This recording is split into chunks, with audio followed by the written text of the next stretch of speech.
From Rag Sherman Field to Kirsch-Rooney Stadium, it's the Division I state quarterfinals. As this afternoon, the Archbishop Rummel Raiders entertain the Byrd Yellow Jackets. And a pleasant good afternoon to you, Ken Trahan, on a pretty pleasant afternoon in the New Orleans area. Glad to have you watching wherever you may be watching throughout the New Orleans area, in the Shreveport-Bossier area, and around the state and beyond. Happy that you're with us, and we should have good baseball for you here over the next 2 days between two really good programs. The Byrd Yellow Jackets and the Rummel Raiders, familiar opponents from over the years in all sports, particularly in football. But here they are gathering in baseball for this state quarterfinal matchup. Byrd comes in at 20-15 overall. The Yellow Jackets have played well, swept through Scotlandville to get here, and they're playing good baseball as we speak under Greg Williams. And the Raiders are 19-12. They are the 4 seed, Byrd the 5 seed. Rummel had a bye into the quarterfinals in this ridiculous format that exists with so few teams on the select level in Division I. So here we are for the matchup. Game 1, best of 3 series. And, of course, we'll have all 3 games for you in this series live here at CrescentCitySports.com and via replay as well. Watch it anytime here at CrescentCitySports.com. Danny Byrd has a rich history in athletics across the board, including in baseball. Most recently, they went to the state championship game in 5A before the split in 2016 and lost to Barb 5-2. They've had some really good players and some really good teams over the years. They have always a quality program, a tough opponent to draw in the state playoffs, and they're taking infield right now out on the diamond here at Kirsch-Rooney. Good-looking athletes. Shortstop's a pretty impressive-looking young man. So, this looks like a talented team, and this is not easy for Rummel, especially coming off of the break. I know you'll talk more about that with this new playoff format, but, Rummel was as hot as they come at the end of the regular season, and unfortunately, fortunately but unfortunately, you get that bye, and that's really a long break at the end of a baseball season. Baseball is a type of game where when you're hot, you want to keep playing, you want to play every day, and Rummel's had to kind of sit around and practice and inter-squad and do some different things and try to stay where they were, because at the end of the regular season, they were as good as anybody around here. Yeah, I think it's a very good point, and again, you can't really go much by what has happened most recently because of the long layoff that takes place. And then, of course, Nick Monica had a decision to make about which pitcher to go with in Game 1. He really has 2 number 1 pitchers, and he chose to go with Jackson Denny's. These 2 teams have some familiarity because they did meet earlier this year back on March the 1st in the Trey Altic tournament in Monroe. Rummel prevailed 9-3 on that particular day. Raiders scored single runs in the first and second innings. Byrd actually had a 5-2 lead in that game. Actually a 1-0 lead, and Rummel came back to score 2 runs in the 5th, 4 in the 6th to win that game 9-3 on that particular afternoon. But that was a long time ago. These are different teams, Danny. Yeah, it was a long time ago. Looking back at it from Rummel's side, they threw Ron Franklin in that game. Ron's been a terrific player for them. He's had a great year hitting the baseball, playing in the infield. Hasn't pitched a ton, so, from Rummel's standpoint, they're kind of saying, hey, we didn't throw one of our top-line arms against them, and we were able to beat them early in the year. So I think if you're Rummel, you probably draw a little confidence and comfort level from that. But this is a completely different deal, completely different teams from that point in time. So, I think the biggest thing today is Rummel trying to pick up that momentum, trying to get off to a good start and say, hey, the break didn't hurt us. We're right back where we were. We're playing good baseball, and kind of pick up that confidence level they had at the end of the regular season. Well, here's what gets your attention about Byrd. They've won 5 in a row, and they've won 10 of their last 11 games. So you talk about a team peaking and playing well at the right time. Well, that would be Byrd. That's the interesting thing about this new playoff setup, is that everybody knows they're in the playoffs. So, once you're in there, it's really just about playing your best baseball at the right time. And obviously a team that's won 10 out of 11, they're playing their best baseball at the right time. And that's something that Rummel's going to have to overcome. Well, I think that what you have to look at is the level of competition that these teams have played. And Byrd faced a schedule that, based on the numbers in Division I, was the toughest schedule in Division I. The teams combined that they played this year had a record of 637 and 388. So they played a terrific schedule. Needless to say, they will have no problem being ready for this against a good Rummel team. Yeah, and that's really probably the avenue that if I was a Division I head coach in the select bracket that I would take, is go play as good a teams as you can. You know you're in the playoffs. You don't have to worry about that anymore. It's all about preparing yourself to be the best at the end because you know you're going to be in the bracket somewhere. Whether you get the bye or not, you're in the bracket. You're guaranteed that. So these coaches that say, hey, we're in the playoffs, let's go play as good a competition as we can play and get our kids battle tested and ready for what we need to do at the end of the season against the top teams in this division. I think that's the way to go. Well, when you look at this situation in terms of coaches, Greg Williams is in his 4th year at Byrd from Minden. Greg coached at Zachary, one of the best programs in Louisiana, so clearly knows what it takes to be at the highest level. Coach football there too. Good guy, and as mentioned, he was the coach when they went to the state championship game in 5A and a unified 5A in 2016. Yeah, he's got great experience. He's been here before, so to speak. The situation is not going to be too big for these guys. I mean, they probably excited about being able to jump on that bus, miss a little school, come down to New Orleans for a big playoff series. So the situation is not going to be too big for this team. They played a tough schedule, as you mentioned. This is not an easy draw for Rummel by any stretch. And like I've said before, going to be very, very important to get off to a good start. Nick Monica in his 9th year at Rummel. Hard to believe he's saying 9th year. And his last year because he's stepping down at season's end to take over as the head football coach of the Raiders. I know you want to say a word about him because Nick Monica has just quietly gone about his business the right way. And he's done an excellent job. No, he has. And I had a conversation with a former assistant coach in the league not very long ago, and what he told me I wholeheartily agreed with was that when you look at teams over the years on paper, Nick probably has overachieved more than anybody in the district. No matter what he had, whether he was supposed to be good or not, it didn't matter. He always had his teams playing well, playing the right way, and in positions to compete. Let's take a look at the starting lineups. First of all, for Byrd, 20 and 15, under the direction of Greg Williams. Leading off at second base, Jake Harris. Batting second in right field, Charlie Barham. Hitting third and catching, Colt Joyner. Cleanup hitter, DH, is Julian De Leon. Batting fifth in left field is Mason Langdon. Hitting sixth at first base, Henry Lott. Batting seventh at third base, Matt Randall. Hitting eighth and pitching, Sawyer Lacoste. Batting ninth in center field, Ashton Nelson. Playing shortstop, not batting, is Brock Lambert. Harris, Barham, and Joyner. De Leon, Langdon, and Lott. Randall, Lacoste, and Nelson. Lambert, the shortstop for the Rummel Raiders, 19 and 12, under the direction of Nick Monica. Leading off in left field, Lance Johnson. Cade Rivera, the DH, bats second. Ron Franklin, the third baseman, hits third. Cleanup hitter and second baseman, Kyle Walker. Batting fifth in right field, Chandler Fields. Hitting sixth at shortstop, Tyler Cook. Batting seventh in pitching, Jackson Denny's. Hitting eighth at first base, Logan Bertuzzi. Batting ninth in center field, Stephen Powers. The catcher not batting is Colby Barwa. Johnson, Rivera, Franklin, Walker, Fields, and Cook. Denny's, Bertuzzi, and Powers. Barwa catching. We pause to honor the United States of America with the playing of our national anthem.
Ken Trahan with Danny Ream from Reg Sherman Field at Kirsch-Rooney Stadium. Weather conditions are good. Skies are mostly cloudy. Temperature is 84 degrees. Relative humidity just 54%. Wind is out of the southeast at 9, which means it's blowing slightly out, but across toward right by and large. The conditions here for the game today. Raiders are in the field defensively, wearing their white pinstripe uniforms, scarlet red print, Columbia blue trim, red caps. Raiders will have Johnson in left, Powers in center, Fields in right. It's Franklin third, Cook at short, Walker second, Bertuzzi is at first. The catcher is Barwa, and on the mound is a guy who's just popped the mid, as you heard. The big junior right-hander, Jackson Denny's. Danny? Yeah, he comes in with some stellar numbers, Ken. 48 2/3 innings pitched on the year. He's got a 7-1 record, 2 saves. On top of that, he has struck out 76 batters in just the 48 2/3 innings this year, a 1.29 ERA, and he's only walked 29 guys. So pretty good with his control. Powerful fastball, as you mentioned. You could hear it just now. So this is a guy that can get Rummel off to that good start that we talked about. Yeah, you look at his outings. He's had 12 outings, 10 starts. And of those 10 starts, he only had 2 that weren't real good. The one against Holy Cross coming off of a time when he relieved 2 days before. And the one against Brother Martin that we saw did, where they weren't hitting him. He just couldn't throw strikes consistently on that night. Other than that, he's been dynamite. We have to mention he's also the starting catcher when he doesn't pitch, and that's not an easy combination, and pitcher-catcher combo. So, I kind of felt there were some times during the prep season where it may have just been fatigue when he didn't have some of his better performances, but that could be one of the really good things about this layoff that Rummel had, was the fact that it gave Denny's a chance to get healthy and really get his his energy levels up and get ready to go. Byrd wearing their yellow gold tops tonight. They have white pants that they're wearing this evening with white numerals trimmed in purple, and the purple caps as well. Leading it off here for Byrd will be the second baseman, Jake Harris. Harris will come in at 240 with a homer and 8 RBI. Against Rummel, the first time around, he went 1 for 4 with 2 runs scored. Left-handed swinger. Harris stands in, a junior. We're ready to go. Denny's the sign from Barwa. First pitch on the way at 4:02 is a breaking ball, which misses outside for ball 1. So he starts him with a hook right away. We're told they're a good fastball hitting team. 1-0 the count.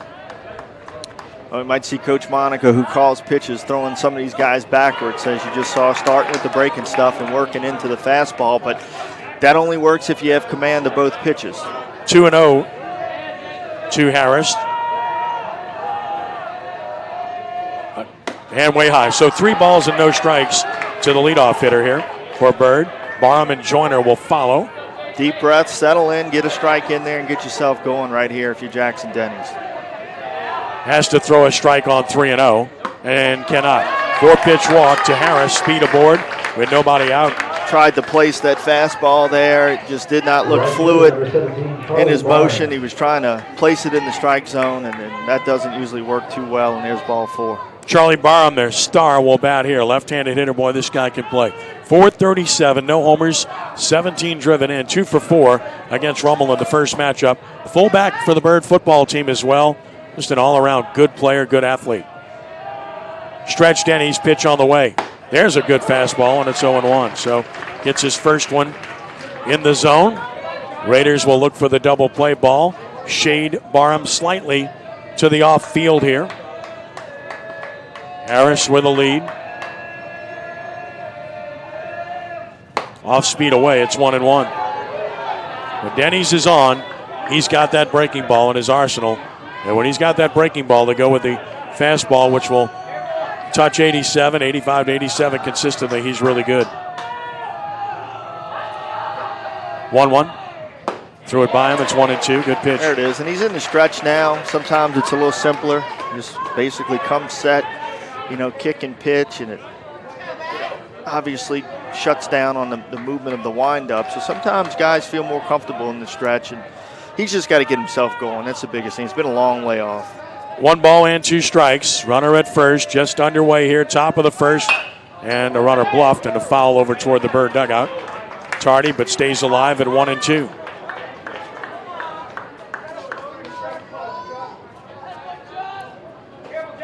Again, first of a best of 3 series.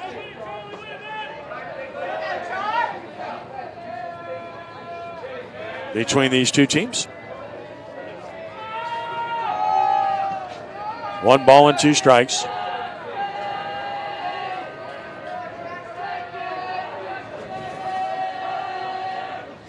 Gassed him.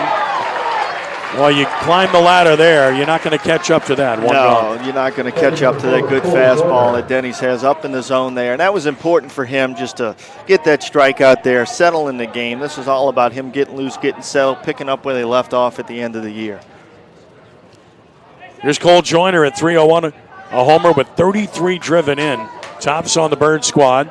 Right-handed hitter will stand in. Joyner, young player. He's just a sophomore.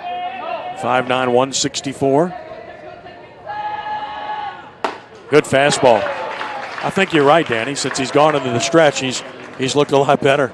Yeah, and that's something that you'll do sometimes with guys. Just settle things down. Let's keep it simple. Let's throw out the stretch right here. Let's focus on keeping it simple. Come set, kick, pitch, and get yourself going. And it just kind of helps guys settle in, and that's all he needed to do. Denny's last pitch, what was it? I guess almost 2 weeks ago against Jesuit in a 9-0 shutout. It's 12 days ago. There goes the runner and stop, strike called. So twice we've seen Harris bluff, but he hasn't gone. And it's 0-2 on Joyner. This would be a good pitch out situation here, wouldn't it? Well, you have to believe they want to try to get that runner in scoring position, want to take the double play out of order. So be surprised if Byrd doesn't try to put this guy in motion at some point.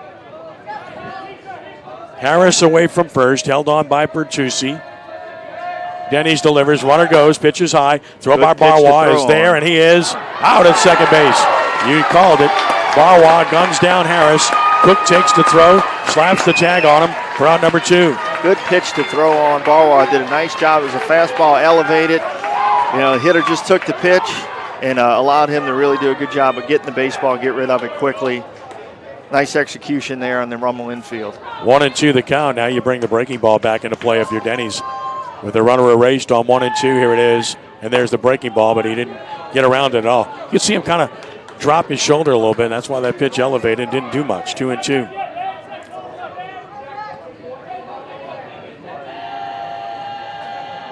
Sun breaking through now, and here's the 2-2 pitch. Missing away. 3-2.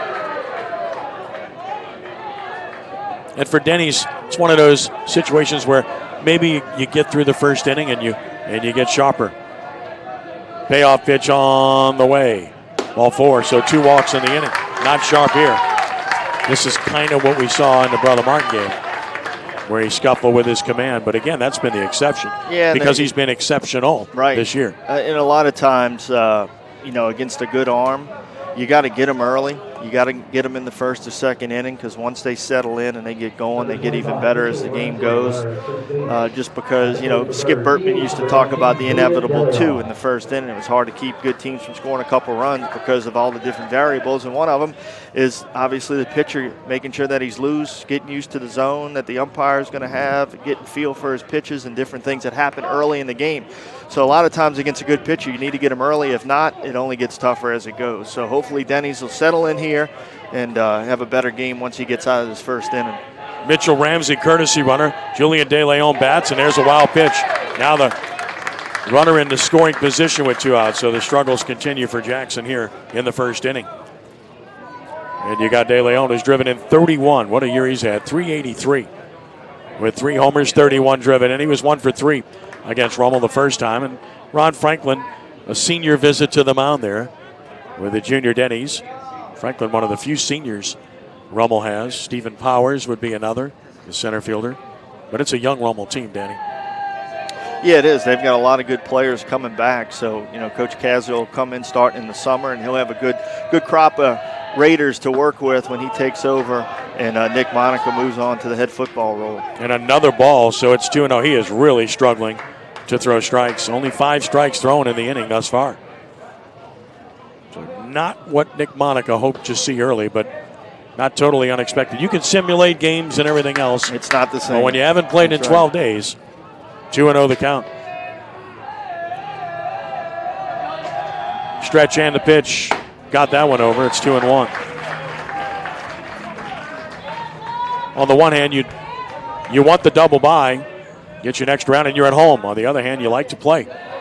Yeah, it's a tough decision. When I did the game with Lenny a couple of weeks ago, we kind of talked about that. I just think it's a tough call. Baseball is not a game where you really want breaks, especially at this point in the season. Doesn't have any feel for his breaking ball right now. Missed again, 3-1. Base is open. Langdon on deck. Already 2 walks in the inning and a wild pitch. Stolen base, missed opportunity for Byrd. Foul back. Had a good rip at that fastball and was on it. This is a big pitch right here, Ken. He needs to try to shut this inning down. He can gain some confidence if he can retire this batter right here and get his team back in the dugout. So yeah, I really think, as I said earlier, if he can get through this inning unscathed, he might find it. Now the wind has changed around. It's blowing straight in. It was blowing out to right when the game started. It's already changing around. 3-2 the count. Denny's payoff. De Leon. Oh, my. That looked pretty good. Over but low, I suppose. That's 3 walks in the inning, and that'll prompt Nick Monica to visit the mound. So 3 walks already, 2 on, 2 outs. Mason Langdon will bat, .330, 2 homers, 31 driven in. And even if he can get out of this, pitch count being driven up because of the number of walks here. Yeah, and with the new limits that have been passed, I mean, that's something that could be a factor late in the game. You're not just looking at fatigue, you're looking at the fact that guys have to come out. 20 pitches already. Yeah. And he's still not out of the inning. Yeah. And a good hitter in Langdon will bat. Umpiring crew is from Hammond. That pitch was any indication, maybe a little bit of a tight plate here. But again, a pitcher that's struggling with command early on. It's hard to get the borderline calls when an umpire can't get in a comfort zone with you. You know, if you got a pitcher that's around the plate and that umpire feels confident about what he's going to see based on the pitch you're throwing, it's more likely that you'll get borderline calls. But when you're all over the place, they can't get into a zone with you. Here's Mason Langdon, good hitter from the right side with 2 on, 2 outs. Langdon, the sophomore, cranks it in a left to base hit. Runner's going to round third. Going to have a play at the plate. The throw is cut off. 1-0 Byrd. RBI single by Mason Langdon. And the Yellow Jackets jump on top. Well, that's what happens when you put those guys on with free passes. They usually come back to bite you, and that's what happened right there. Somebody finally got a pitch they could handle and shoots it out in the left, and the Raiders are down. Sat on the first pitch fastball, hit it hard. Here's Henry Lott with a chance to do some more damage. You know, that's the other thing when you don't have command. You know, hitters can do that. They can sit on a fastball. They know that, you know, runners are on. You really can't mess around with them a whole lot. They're just sitting there trying to get a good fastball like you got, and when you get it, don't miss it. That's what happened right there. Knocked it out in the left. Henry Lott at 241, no homers. 29 driven in, first baseman. 0 for 3 in the first matchup with Rummel.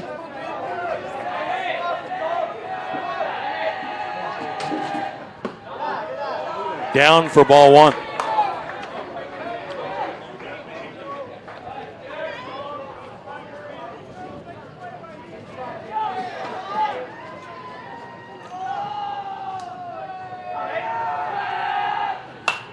Foul back. You can see they like the fastball just by the cuts they're taking. They're on that, or they're looking for that fastball, hunting it, as we say. Yeah, and I mean, if it's in the zone, they're going for it. That's the pitch you want to hit. Want to try to be a good fastball hitting team, and when you get it, make something happen. 1-1 the count.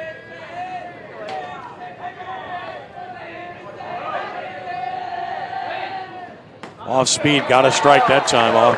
Outside corner of the knees, 1-2. First one he's been able to locate. That's what good hitting teams will do. They're going to hit the fastball, and they're going to hit mistakes on off-speed pitches. 1 ball, 2 strikes, and Denny's fires. Down 2-2. Pitch count continues to mount here.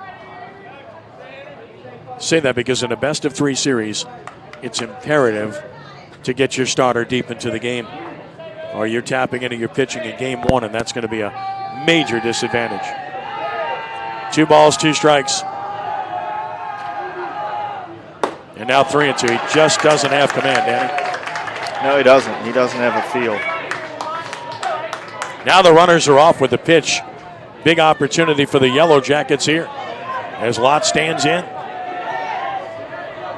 2 on, 3-2, 2 outs.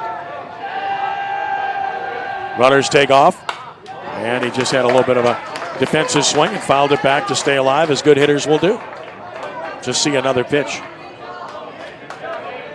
And not the location he wanted there either. Might have been up. Good job by Lott to get up to it.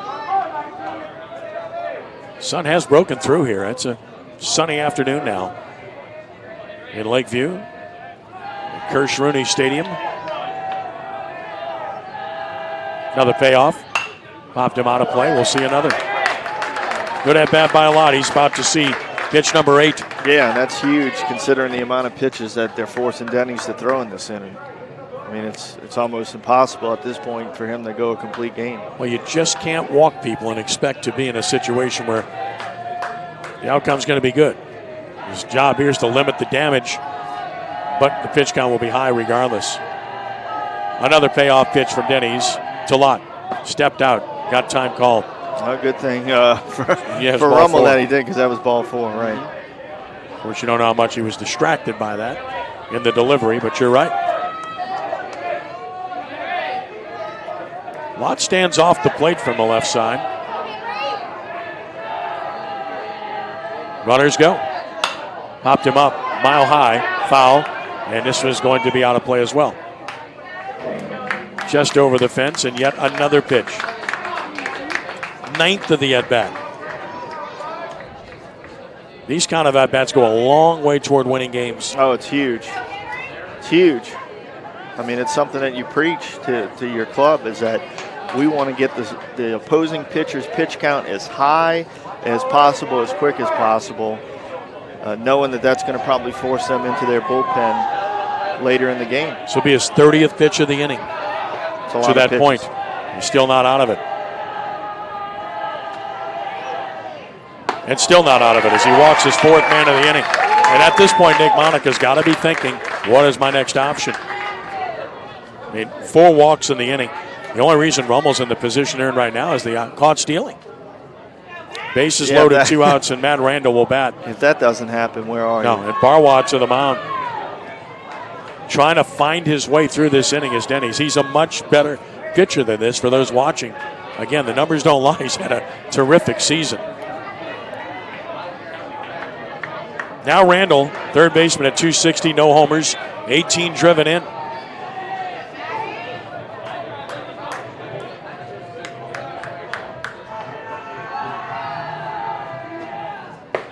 And got the first one over.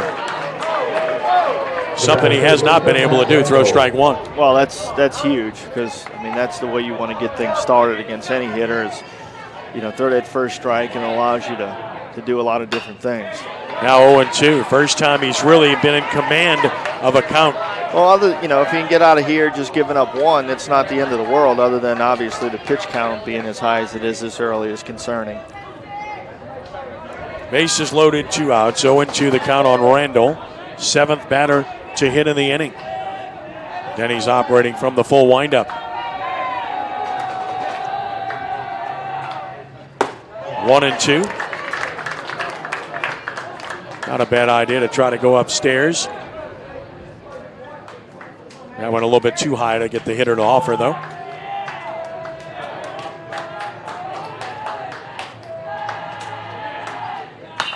Popped him up. Should end the inning. Franklin, fair territory, puts it away. Denny's minimizes the damage. 1 run on just 1 hit. No errors. 3 stranded. Bottom of the first coming. Byrd 1. Rummel coming to bat. We'll keep it right here. Well, that was some torturous inning for Denny's. He got out of it, though, with just 1 run, Danny. Yeah, the 1 run is fine. But as we mentioned, the concern now for Denny's going forward is obviously that type of inning can't ever happen again, because he won't get to the 4th or 5th inning. But the pitch count being elevated to the level that it's at that quickly is just, it's going to make it tough for him to go a complete game. And as you said, that's something that you really want to try to get. 35 pitches in that inning. So, yeah, that's considering 115, you can do the math. Yeah. He's only got 80 pitches to use in 6 innings. Now, that's not likely to make that. Byrd takes the field defensively. Langdon left, Nelson center, Barham in right. Randall third, Lambert short, Harris second, and Lott at first. Joyner catching, and on the mound is the right-hander, Sawyer Lacoste. Tell us about Sawyer Lacoste, the sophomore, 6'1", 183. He's thrown 43 innings this year for the Byrd Yellow Jackets, a 2-3 record, 2.60 ERA. So he's got about 41 strikeouts in his 43 innings. So he's close to averaging a strikeout per inning. Doesn't walk a whole lot of guys, only 18 walks on the year. So obviously a guy that's going to be around the zone and let his defense play behind him. Right-hander taking his warm-up tosses.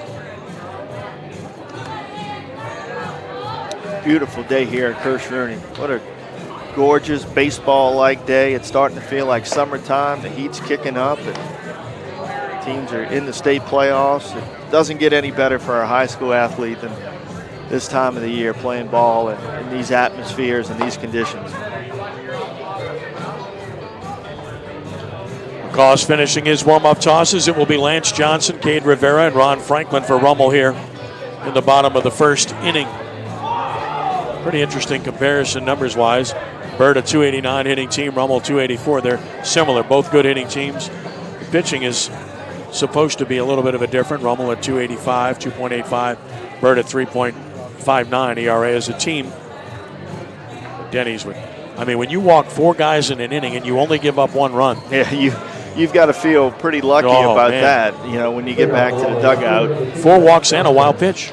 Needs to try to come back in the second and have a quick one. Try to, start to even things out with that pitch count. Here's Lance Johnson at 248, no homers, 12 driven in. Lance was 2 for 5 with a run scored against Byrd in Monroe earlier this year. Swings at the first pitch and he lines a base hit into left field. So Johnson, first pitch swinging, gets aboard. Pitch in on his hands. He just was able to get the bat started early, Danny, and forced it into left. Got in on his hands, was able to get enough of the barrel on it to loop it out in the left over the third baseman. See if Rummel goes to the bunt game here with Cade Rivera. 271, no homers, 2 RBI for the junior basketball player. Johnson, a sophomore. You're going to keep hearing that young theme with these teams throughout. Third baseman looking bunt. Throw to first as Randall cheats in. Rummel doesn't run a lot as a team. Lance Johnson, though, has run well, 9 for 9 in stolen bases, thus hitting in the leadoff spot with a pretty good lead. Rivera squaring the bunt, took a strike, so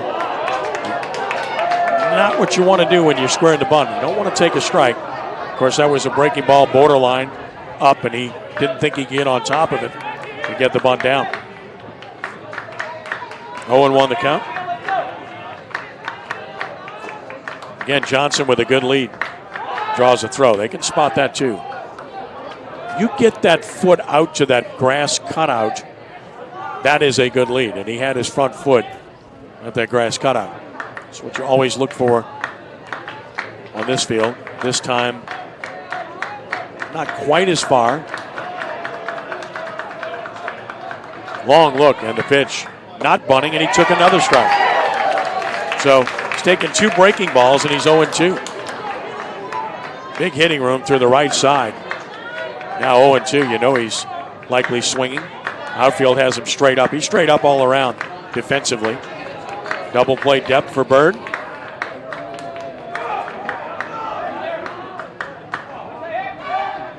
So Johnson's drawn 3 throws now.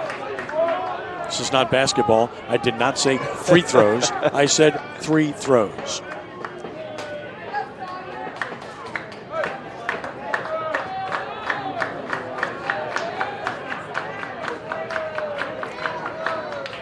Struck out. So not the kind of at bat you needed there. No. Take 2 strikes and swing at a breaking ball, 1 out. Again, the ability to advance runners, that has been an issue for Rummel this year. We have seen that be an issue for them, and this is the time of the year where you got to execute, you got to advance runners, you got to get bunts down, can't miss signs. You've got to do all the little things to be able to advance in the playoffs. Rummel's best hitter, Ron Franklin, at the plate. The senior, 355, 2 homers, 23 RBI, 2 for 4 with an RBI against Byrd earlier this year. Franklin, of course, a fine defensive back in football as well. Took this one down. Nice pickup by the catcher.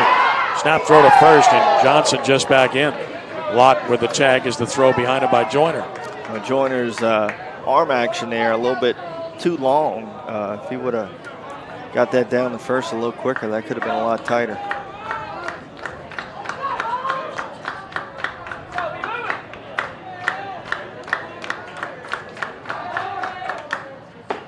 His breaking ball looks good early, Danny. He's been able to throw it for strikes, and he's getting the high strike. You hear the reaction from fans, but it's been a consistent high strike to this point. Well, that's something that you've got to take into account as a hitter. You've got to pay attention to what the umpire is calling and what he isn't calling. And this time he gets hit by the breaking ball. So as soon as I said he's commanding the breaking ball, he hits him with one. It's my fault. I'm sorry, Sawyer.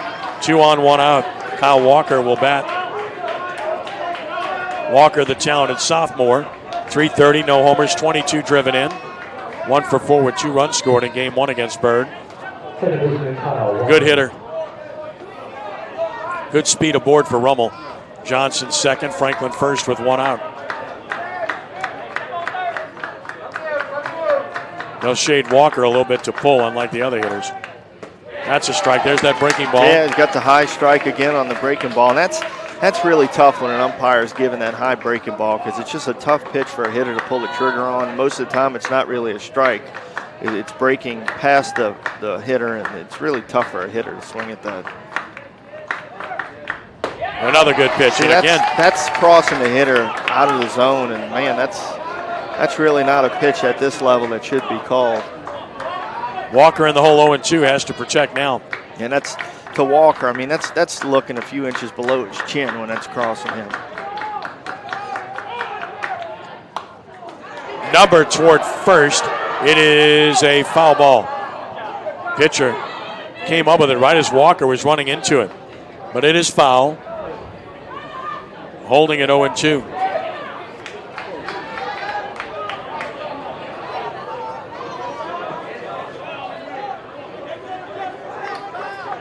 New ball for pitcher McCost.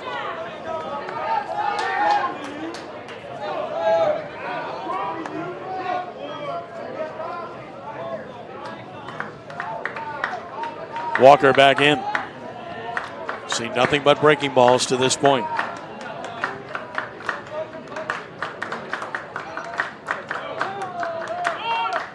And another, and he struck out.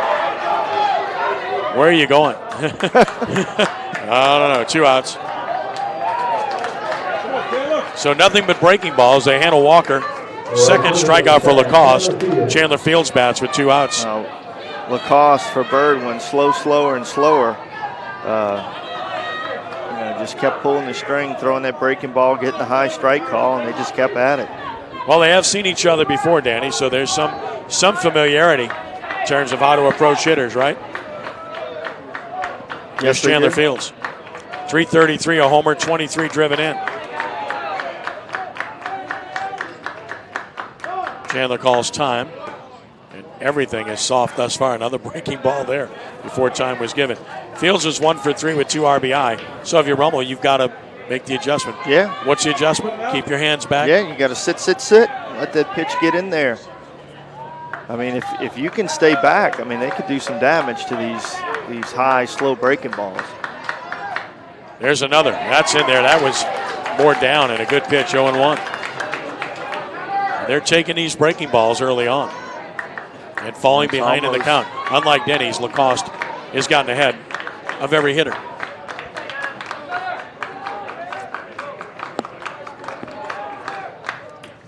Another, and that's cranked to left by Fields. That's going to at least tie it, and it might give Rummel the lead. Rounding third, Franklin with speed. He's going to score on a 2-run double by Chandler Fields. The Raiders have taken a 2-1 lead. Well, that's exactly what I had just mentioned, that if they do a good job of making the adjustment, you can do some damage to those breaking balls, the way Lacoste was throwing them in there.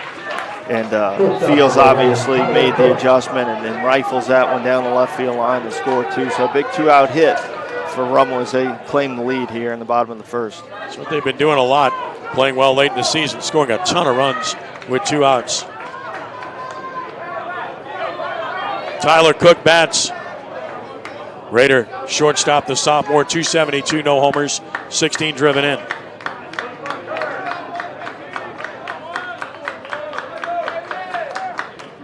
He hits it hard. That's a base hit. Can Fields score? He's going to try.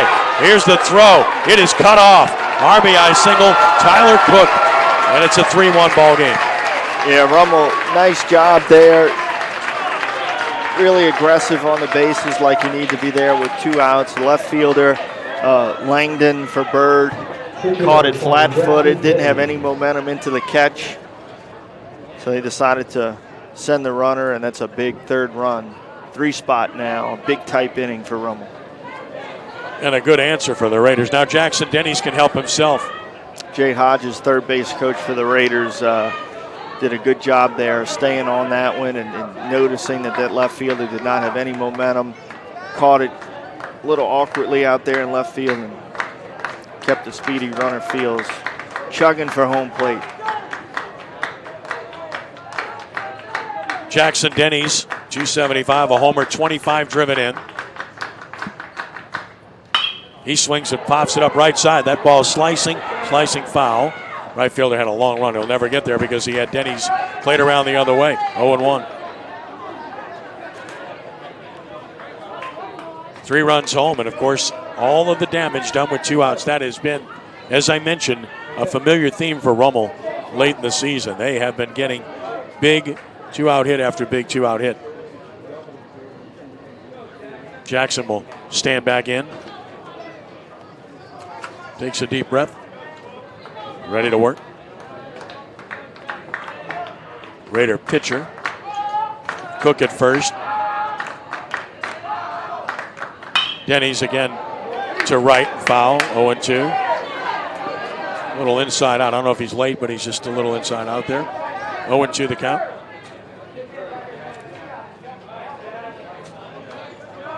Cook has not stolen a base this year. That's surprising. A bit of a surprise. Yeah. Yes. No balls, 2 strikes.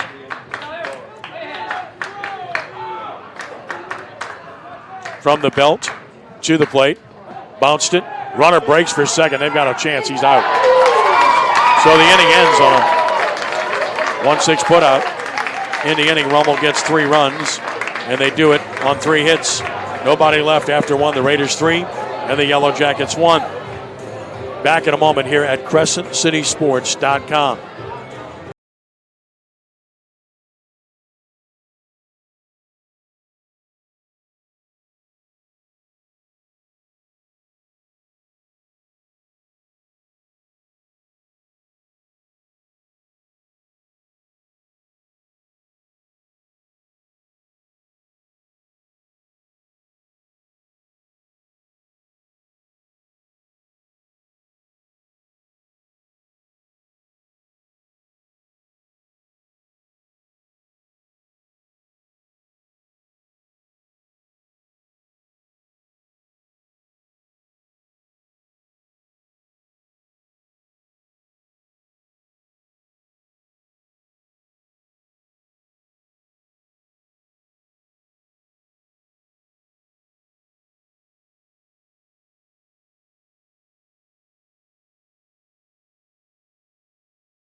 Crescent City Sports Prep Baseball is brought to you by Gibbs Construction, a leader in the construction industry in Louisiana and the Gulf Coast for more than 35 years, transforming dreams, visions, and plans into reality. Gibbs Construction. Thanks to Larry Gibbs and Gibbs Construction. 3-1 Raiders on to the second. Jackson Denny's, who needed 35 pitches to get through 1 inning, will pitch to Sawyer Lacoste, his counterpart, here to start the second inning. Denny's only 17 of those 35 pitches were strikes. Walked 4, struck out 1. Here's Lacoste at 235. No homers, 3 driven in, and there's another ball. 1-0. Denny's needs a fast inning here. Yeah, he does not look fluid right now, Ken. He needs to just settle in and let it go. And this pitch hit him. Yep, seems like he's trying to place the fastball instead of just staying with his good motion and staying loose and letting it fly, so to speak. It looks like get a courtesy runner here as well for the pitcher. So that's 4 walks, a wild pitch, and a hit batter in 1 inning officially. And the runner at first for Byrd is going to be William Berry. Ashton Nelson will bat. Nelson, 190, no homers, 7 driven in. 0 for 2 with a walk against Rummel the first game. See if he wants to bunt here or even take a pitch with the way Denny's is going. And Rummel can't wait any longer. Nick Monica's going to get some bullpen action here shortly. Looks like Hayden Elwell is going to go down there to get loose. This is not close. He's just nowhere near the zone. And Nick Monica knows it's too important to let this game get away in terms of a pitcher just not having it. 1-0 the count. You were hoping, if you're a Rummel fan, that Denny's could settle down and find it after getting out of that first with just 1 run, and then his team just got him 3. And he's out. He's nowhere near. He's up, he's down, he's all around. 2-0. 2 balls and no strikes.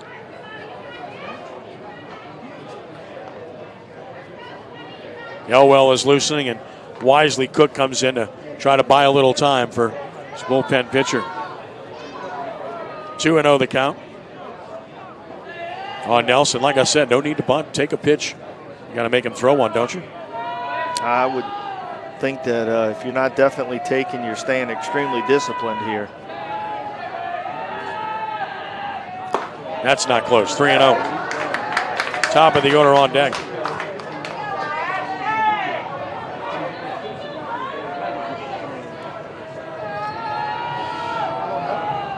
Got one over, 3-1.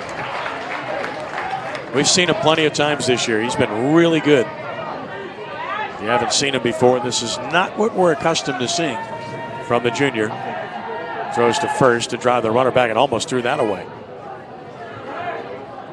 And again, that's all about feel. He just doesn't have it right now to be able to do what he wants to do. Frustrating feeling, right? Yeah, it is. Oh, he got the high strike there. And that's the pitch that he was calling a strike in the bottom of the first. That was a fastball, but the same location that he was calling strikes against Rummel, right? That's a tough pitch to pull the trigger on there. I agree. 3-2 the count.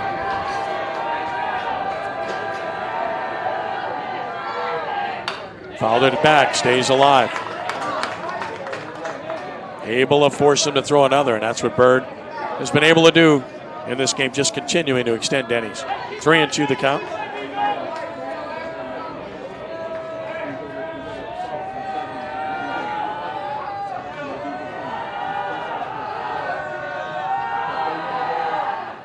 Got him looking. That's a quality pitch. That was a good-looking fastball. That's more of what we're accustomed to seeing, where he just lets it rip.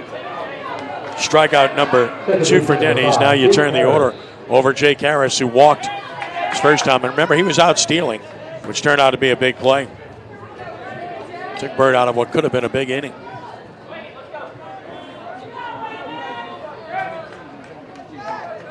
Double play in order. Got the breaking ball over. That's a good sign. 0-1.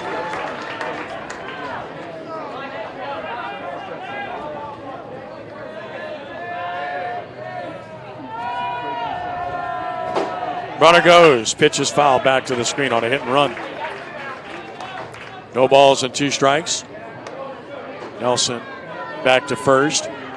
Not Nelson, but Berry, pardon me. The courtesy runner, William Berry. 0-2 the count on Harris. Runner goes again, stumbled. Bawa's throw is a good one again, but it's late. Safe at second. Off-speed pitch, so a good pitch to run on. Good pitch to run on there, and that's usually the better time at this level to run on. Pick those off-speed pitches, usually can take the bag pretty easily. Runner in scoring position, only 1 out. And a 1-2 count on Harris.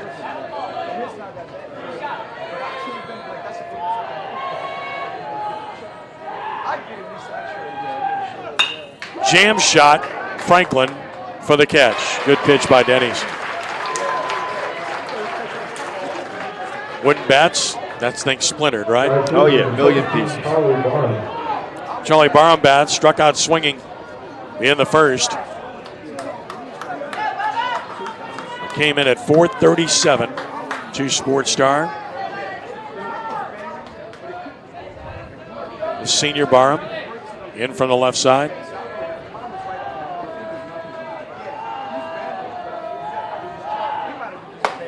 Missed the outside edge.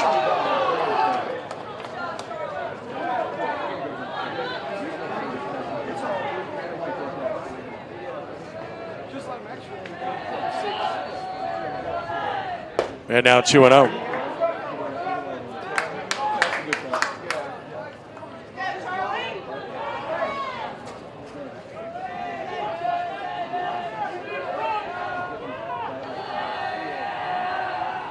Barham cricks it right to the first baseman. Hit it right on the screws.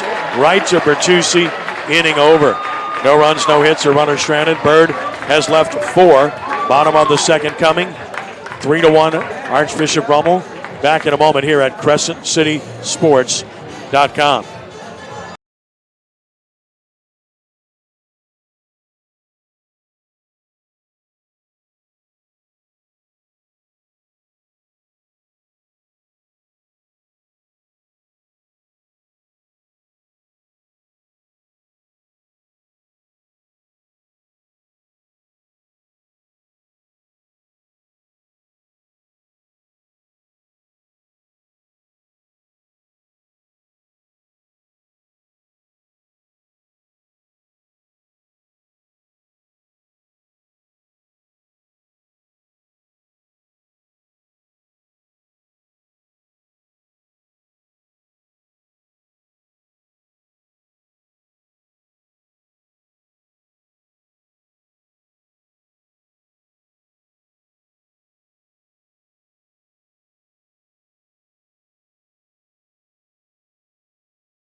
Lead off the Raiders, pitcher number 20, Jackson Denny.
On his way to second, Denny's will stop there with a double. Remember, Jackson had 3 ligament tears in his knee. Unbelievable that he's fought his way back. Of course, whatever speed was there, not there now. That's why he gets a double, and we'll get a runner here. But he hit that ball hard. The right fielder, Barham, they say the hardest play is the one hit right at you. He did not read that ball well at all. I didn't read it well, and it was tailing hard towards the right field line, if you will. So that one just got up and just ate him up. Barham just didn't have a chance the way he played that one. Bradley Pell will run for Denny's at second. Logan Bertuzzi will bat, and we'll see how Rummel plays it here. Bertuzzi, 272, no homers, 16 RBI.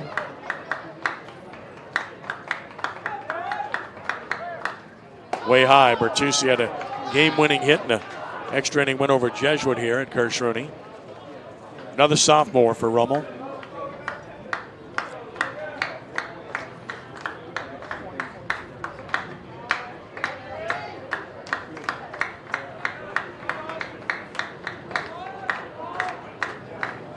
One-0.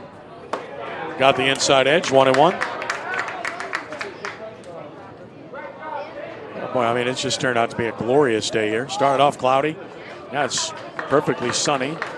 Wind's blowing. Just a great day to be outside. And of course, we're sitting indoors in the press box. What's up with that? Way high. 2 balls and a strike.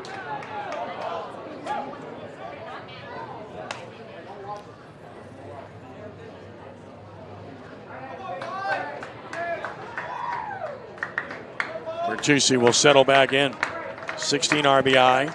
0 for 3 in the first game against Byrd earlier this season. Hits this one hard. Third baseman, nice play. Randall gets up. He made a heck of a play. 1 out. Yeah, really nice play there. Over at the hot corner. Diving to his forehand side. Gets up, makes a really nice throw across the diamond. Stephen Powers and will bat. 237. The senior, no homers, 15 driven in.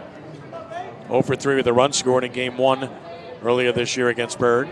One of only 2 Rummel senior starters that they have. Good outfielder, left-handed hitter.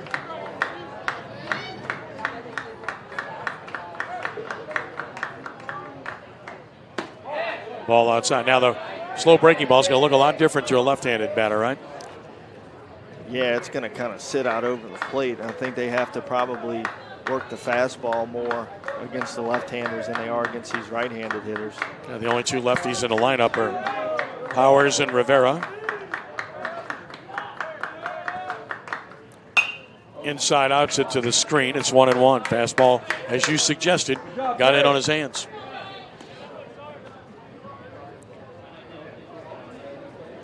This would be a nice run for Rummel to be able to tack on. Always looking to extend the lead. You never want to sit on numbers. If you're on 3, get to 4 or 5. You're on 4 or 5, get to 6 or 7. You always want to be trying to expand the lead. When you sit on numbers, bad things happen. So it's a big run sitting out there at second base for the Raiders. 1-1 sails outside, 2-1. That was a fastball. Shallow, I mean very shallow in the outfield. I mean very shallow. And already the right fielder Barham got burned. 2-1 the count. Now it's 3-1. They worked ahead in the count as mentioned. Only 1 ball thrown in the first inning, but not so much the case here. It's 2-1 to Bertucci, 3-1 to Powers now. Powers with a good count to work with here. Should see the fastball out over the plate. On 3-1. There it is, and he fouls it toward the Rummel dugout. Out front, I've actually looked off speed, which is why he got out front. So it's full 3-2.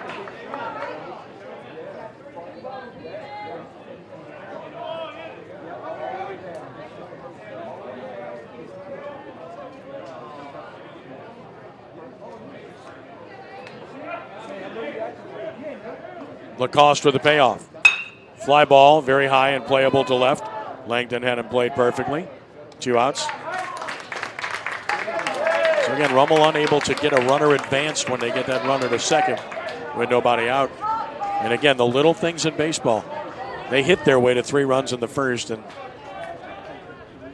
here's Lance Johnson, who singled to left his first time and scored the first Raider run.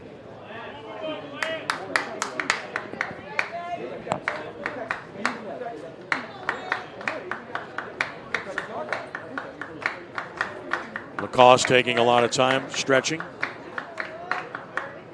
And he got this one over but high. That's a pitch we've seen called a strike before in this game, although I think it's high, Danny. Yeah, it's good to see it not get called a strike there. Force a pitcher to make a better pitch than that if he's going to get strike calls. 1-0 the count. Lance Johnson to center. Second baseman out, center fielder dropped the ball. Run is going to score. And the Raiders take a 4-1 lead. Well, that's why you got to keep running hard.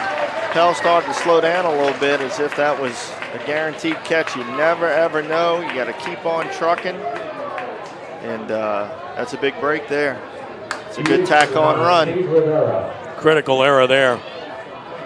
Nelson got there, and now the second baseman was peeling back. Maybe he took his eye off of it. Well, it looked like the second baseman cut right in front of him and might have impaired his vision. Here's Rivera, struck out swinging in the first and taking it high. 4-1 Raiders here in the bottom of the second inning. The winner advances to Sulphur in this best-of-3 series. Tough break there for the Byrd defense.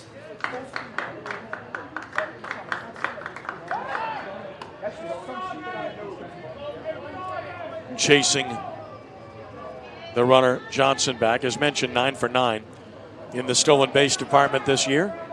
And if you're Rummel up 3, this is not a bad time to run. Oh, no, you can definitely take a shot here.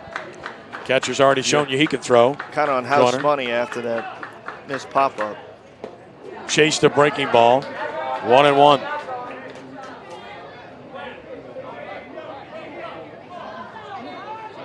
So we've talked about with Rivera previous games. He's late to the show in baseball. He's a starting guard on the basketball team, made all district this year. And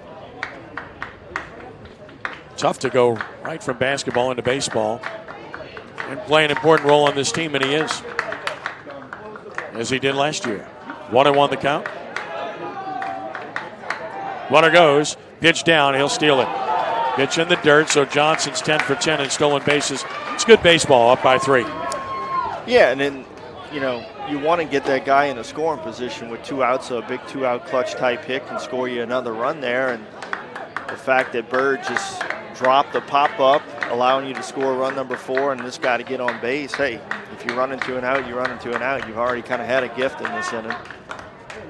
Doesn't get the hook. He has not shown the ability to hit the breaking ball thus far. It's 2 balls and 2 strikes.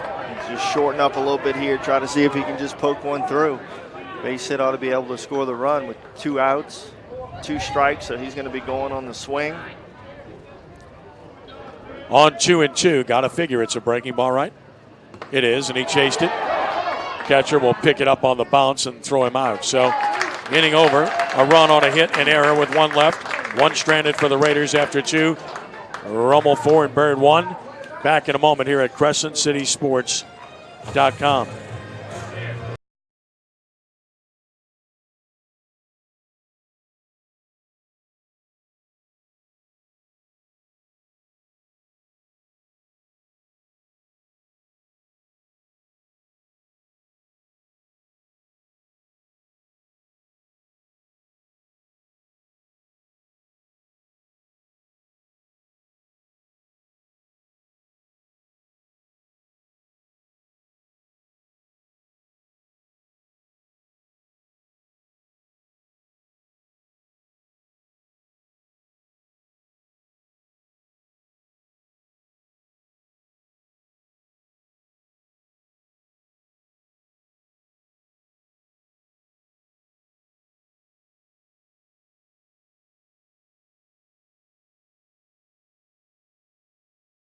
Crescent City Sports Prep Baseball is presented by Ye Olde College Inn and Rockin' Bowl.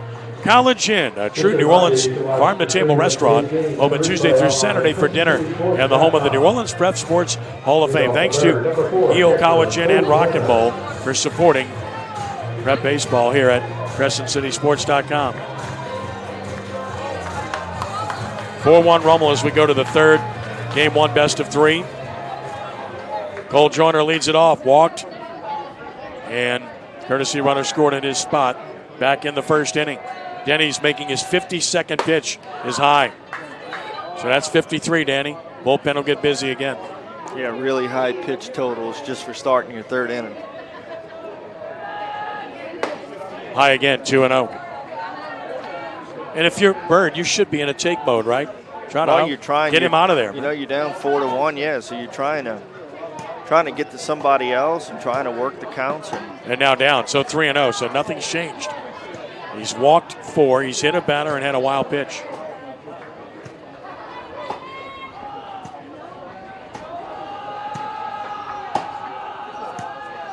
And he's not close. On 3-0, he hits the batter in the backside. I mean, it's safe to say, Danny, he just doesn't have it. No, he's not on at all. This is not the Jackson Denny's that we've seen this year. Just doesn't have it today. Doesn't have a feel. He's out there really kind of just gutting it out at this point, trying to get as deep into the game as he can. And you got to let him stay out there if you're Nick Monica, unless it gets a lot worse, just because you don't want to go into the bullpen too soon in a 3-game series and run out of arms if you've got to go to that if necessary game. Absolutely. You've got the lead, but the leadoff man is on again for the 3rd straight inning.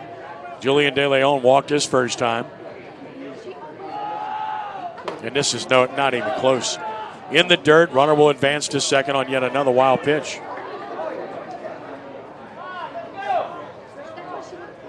And Nick Monica would like to go, as you just said, he'd like to go as far as he can. But, I mean, the yellow light is on, isn't it? I mean, it has to be at this point. Yeah, I mean, he's had action. These pitchers are not close. No, and he Rummel's had action in the bullpen, so he didn't nicked it and wait around. He got Elwell up pretty quickly. So he's got a guy to go to if he needs to. Got that one over for a strike. It's 1-1.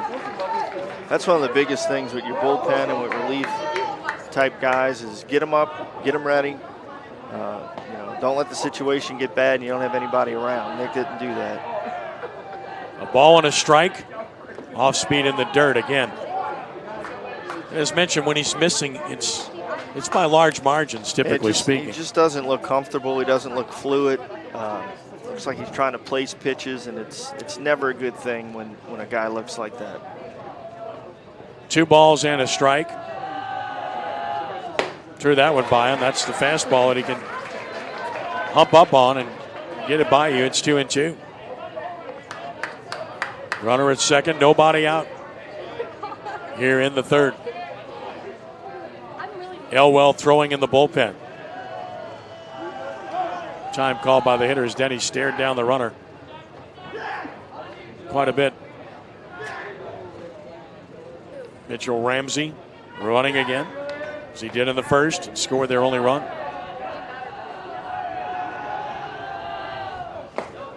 Again, very low. Full 3-2. And Denny's paying, I think, a little bit too much attention to the base runner. Long look. You just need to go after the hitter here with a 3-run lead, don't you? Yeah, I wouldn't be overly preoccupied with that base runner right now. I'd be trying to get the guy at the plate and settle myself in. De Leon fouling off a pitch, and Byrd's been able to do that when they've had 2 strikes.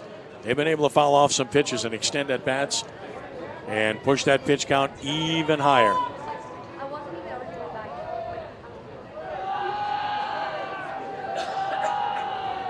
Another payoff. Fly ball high into right. Fields going back with a play. Runner will tag at second. Catch is made. Runner will advance to third with 1 out. So productive out by De Leon. Flies to right. Ramsey to third. Langdon will bat. Mason Langdon singled sharply to left. The only hit for Byrd, and that drove on their run back in the first inning. He picked on a first pitch fastball. Well, they'd love to see it again right now. Try to cut the lead in half. Langdon bats with 1 out. Denny's elects to work from the full windup. And again, bounced it. That ball hit the shin guard, I believe. And the umpire may have saved a run. Again, just all over the place. Yeah, and it's really hard for a home plate umpire to get in a groove with you when you're as erratic as Denny's has been today.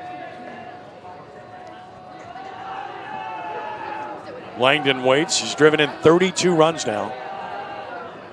Now it's 2-0 again, way down and way outside. And Ron Franklin again is going to the mound with instructions from the dugout. In fact, I'm sure of it. No worse feeling when you're sitting in that dugout and you cannot get a pitcher to throw strikes. And again, that's by and large uncharacteristic for Denny's. As we've said over and over again, he's been very good this year. But he's behind 2-0. And he throws another one in the dirt, 3-0. And if you're Langdon, even with that runner at third, you got to be taking here. Franklin even with the bag at third. Got one over at 3-1. He'll be swinging now if he likes it. He's an RBI guy, as we saw earlier. 3 balls and a strike. Popped him up. Foul. Bertucci over. Catcher over, but no play. On the roof, it's full 3-2.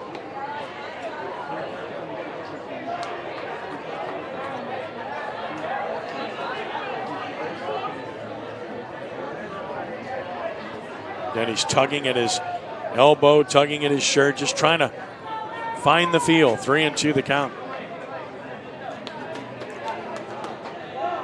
Time called by the hitter. Slow moving game with the way it's unfolded.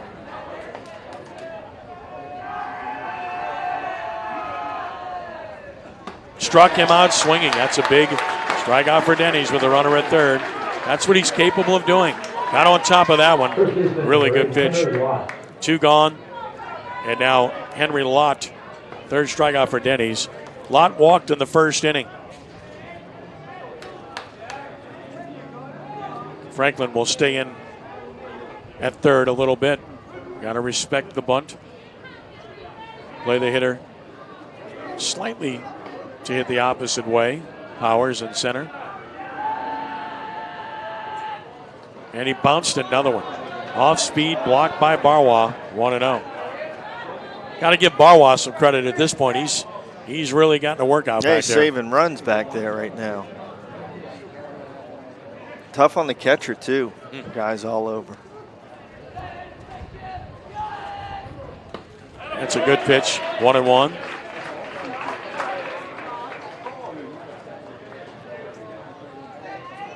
Well, stops for the moment in the Rummel bullpen, but he's ready if needed. He's warmed up twice. 1-1 the count. Fastball beat, foul off the foot. That hurt.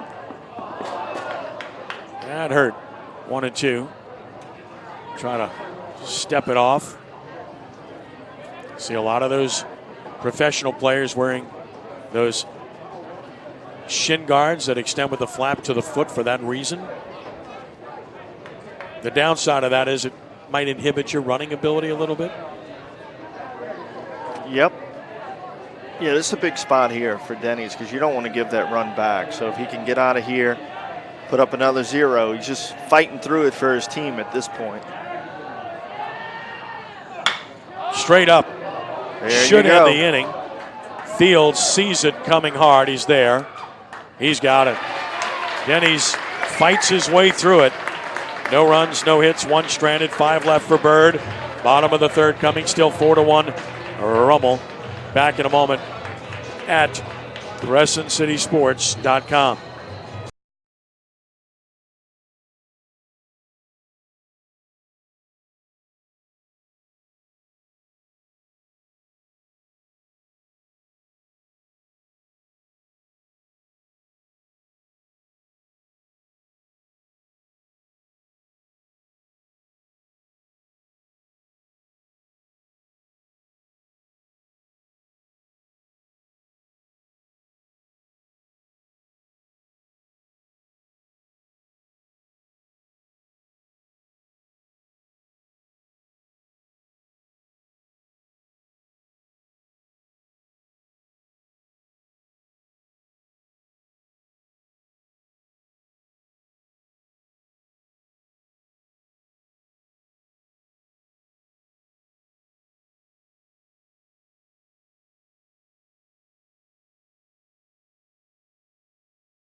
Bottom of the third, Raiders up 4-1 on the Yellow Jackets. Ken Trahan, Danny Ream from Kirsch-Rooney Stadium.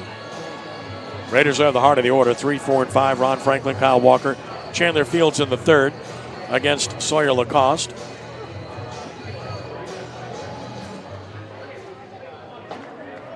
Here's Franklin, hit by a pitch, scored a run in the first inning.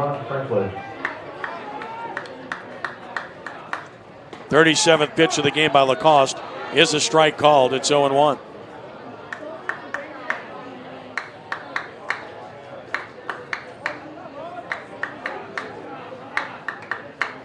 Franklin cranks a base hit to left. Well, Rummel's done a great job today kind of getting the leadoff man on. All 3 innings, and all by hits. Kyle Walker bats. So Franklin is a really good hitter. Yeah, he's quiet at the plate. He can go to all fields. Quick bat. He's had a really good senior year. I believe he's headed over here to Delgado next year to play for Coach Sherman, so good player. Kyle Walker struck out swinging in the first on 3 breaking balls. Franklin has a huge lead, biggest we've seen, and that causes the pitcher Lacoste to step off. Franklin 7 for 7 in the stolen base department.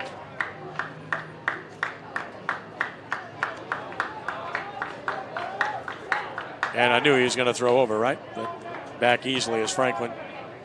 Again, you watch for that foot getting to that cutout area of the grass here at Kirsch-Rooney Stadium. If you see that, you know it's a runner that's aggressive, ready to draw, throw a run. Walker took it high and away. Gets the pitcher's attention, splits his attention. Can create havoc. 5 hits for the Raiders now. They're a good hitting team. Walker back in.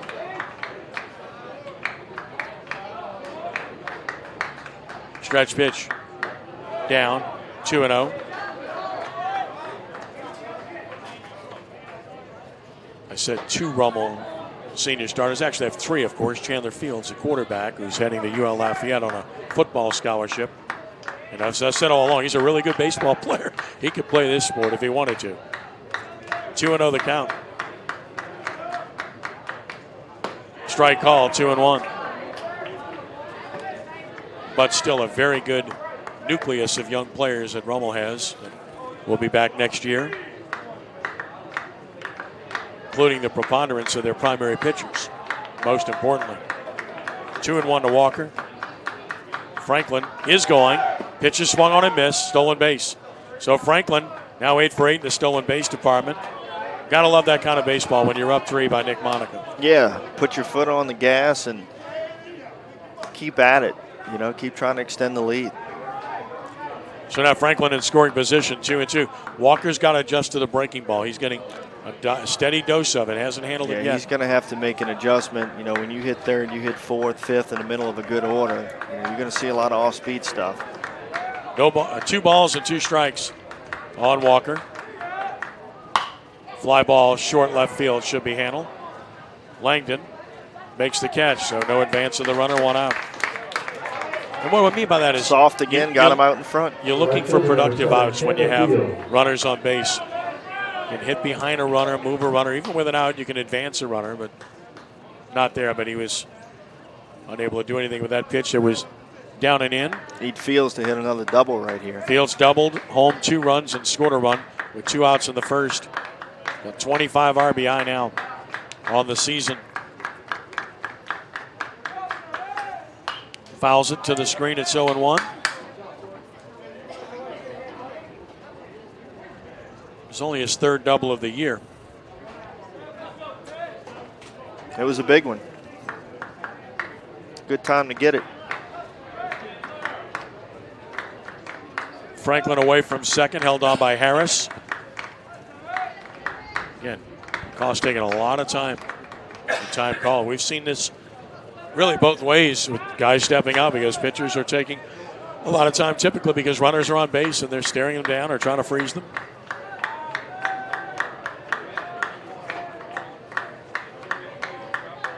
Oh, 1. Good breaking ball, 0-2. Another game here tonight, game 1 of the best of 3 series between 3rd seed Brother Martin and 6th seed John Curtis Christian, the 2-time defending state champion here in Division 1. Rematch, regular season series. Brother Martin won both of those games. Curtis playing well, though. 0-2 the count. And he chased. 2 gone. Lacoste got him to expand the zone. That's what happens when you get ahead in the count.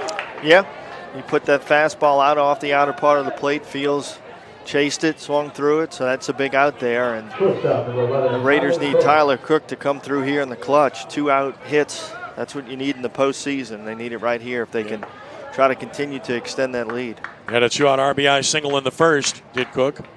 It's 4 strikeouts now for Lacoste.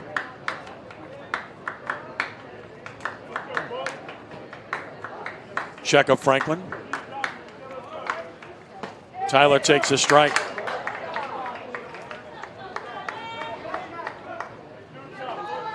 Family affair, the Cook family and Rummel High School.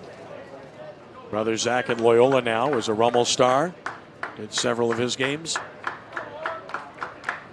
0-1 is cranked to left by Cook. It's into the corner. That's going to get down. Franklin will score easily. Tyler Cook making his brother proud, making his parents proud. He's a good sophomore, and it's a 5-1 game Rummel. Well, you've got to have clutch performances in the postseason. You know, you look at baseball in general, College World Series, Major League playoffs, the World Series, you know, all the moments that really stick out in your mind. It's all those clutch postseason performances, and you got to have those out of your guys, and Rummel's getting them here today out of Tyler Cook. Jackson Denny's double to right his first time, which led to a run.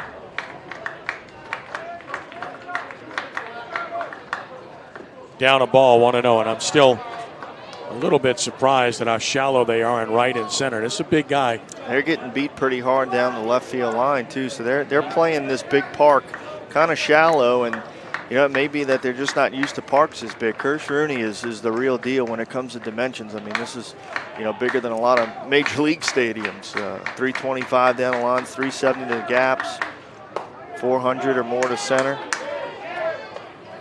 1-1 now.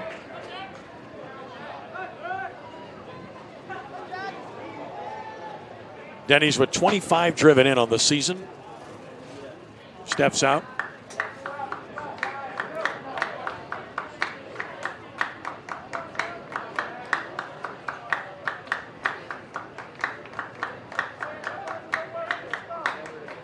High, and it's 2-1.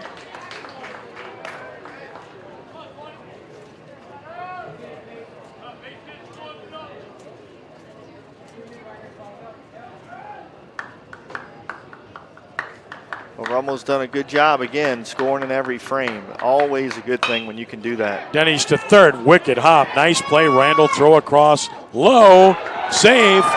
That'll be an E5, and the inning stays alive. Ball was on the ground, couldn't quite pick it out of the dirt lot over there at first base for Byrd, and the Raiders keeping it going here in the bottom of the third inning. And as I was just mentioning, huge that Rummel has been able to score in every frame. Always good when you're extending that lead over the course of a game. Good contact down the line. Randall made a good play. Ball took a really wicked high hop. He made that play, but the throw was low and the first baseman lot couldn't dig it out. Here's Bertucci. He was robbed on an outstanding play by the third baseman Randall back in the second inning. Yeah, that hop off the lip over there kind of got him back on his heels, and then you got to make that long throw across. So you always like to make those throws from third with some momentum behind you, and when you get knocked back on your heels, it's not the easiest throw across the diamond, and Lott not able to hold on to it over there at first. Oliver Lacoste, first base coach for Rummel, did a good job of pointing to the ball on the ground to make sure the umpire saw that the ball did indeed stay on the ground, and he did not have a clean pick of it. Bertucci takes one that just missed the inside edge. Pretty good pitch. It's 1-1. But again, his strike zone just looks to be a high strike zone. Has been consistent, though, in that regard. Well, if it's the same for both teams, yes, you know, then it becomes up to the teams playing the game to adjust. 1-1 missed down and in, 2-1.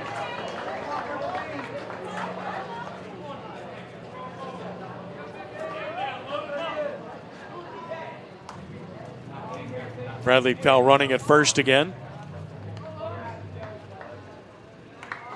2-1. Hit it hard up the middle. Shortstop, good pick. Makes the play unassisted. Lambert. Nice chance that he makes that play on in the inning for Rummel. A run. Raiders do it on 2 hits, 1 error. And the Raiders strand a couple. They've left 3, and after 3, Archbishop Rummel on top of Byrd, 5-1. Back in a moment here at CrescentCitySports.com.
Crescent City Sports Prep Baseball is brought to you by Gills Bar. For more than half a century, offering services, solutions, and support for businesses and associations looking for happier constituents and healthier bottom lines. And headquartered on the North Shore.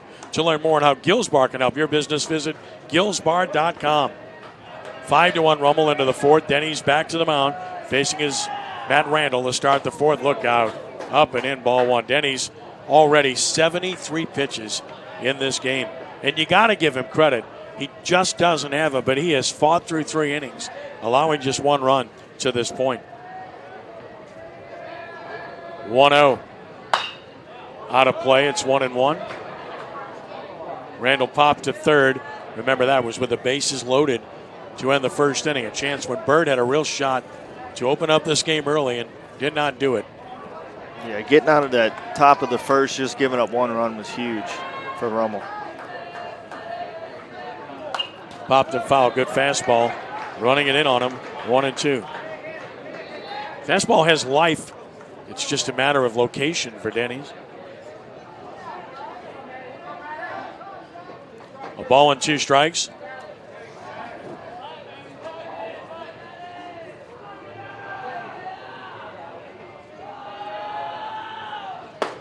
Struck him out looking outside edge, got the call.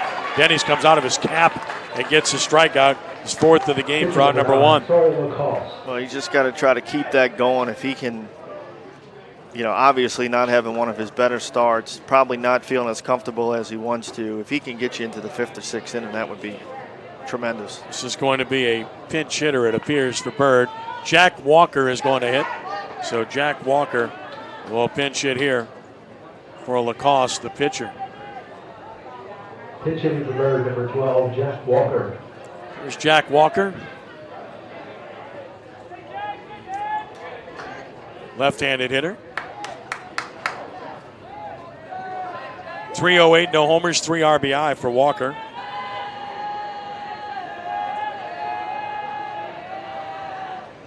Fastball over but low. Pretty good pitch, but all the ball 1-0.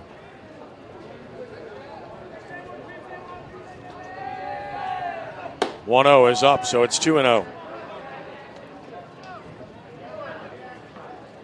No action in the Byrd bullpen. Rummel bullpen silent at the moment. A lot of scouts here at today's game.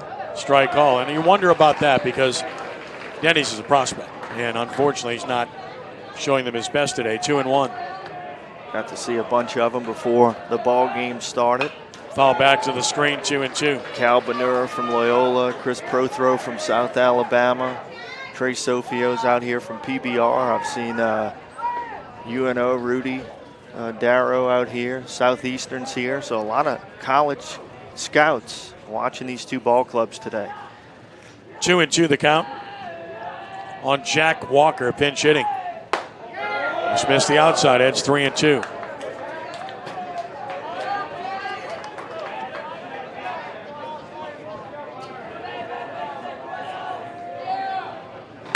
Ground ball to second. Walker boots it.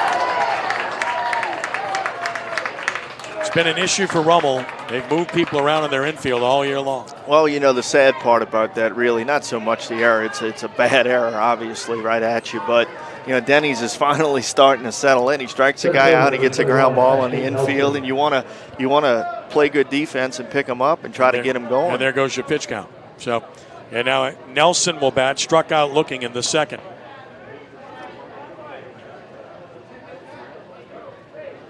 Right-handed hitter. First error of the game for Rummel. Strike called.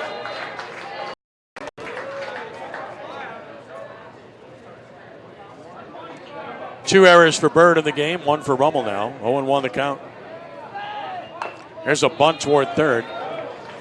And now the count is 0-2. Nelson trying to bunt for a single. Trying to get that order rolled over to the top. Denny's will get a new ball. Yeah, you're right. That would have been a chance for Denny's to get 2 quick outs. Instead, he's extended further. There's virtually no way he can go the distance in this game with the pitch count as it is. Question is, how far can he go?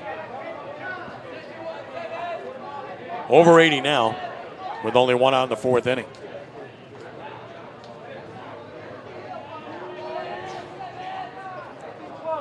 On 0-2. Ground ball up the middle. This could turn. That might help. Booted again.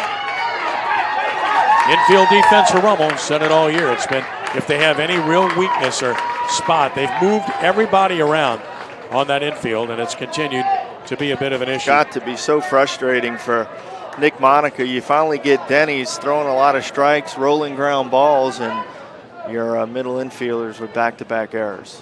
And you turn the lineup over now. This has been what's the right word? This has been an ugly game. Inability to throw strikes, inability to make plays.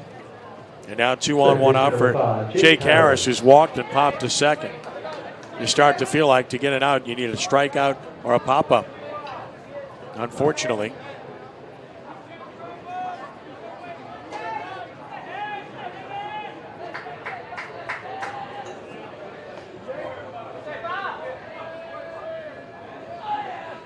Strike from Denny's. Nothing wrong with the fastball velocity. And the location's been a lot better this inning. Yeah, it's been a pretty good looking inning for Denny's, and just hasn't had the defense behind him. Again, with a 4-run lead, I'm not sure you should be that concerned with trying to pick off at second. Idea is to get outs here, best way you can. Not a huge lead in the middle either.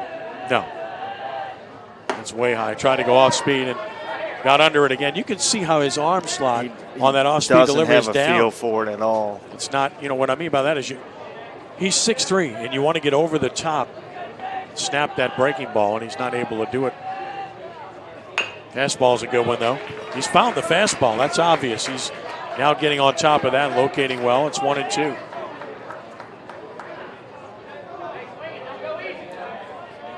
It's the right word. Laboring, I think, would be accurate. But also battling.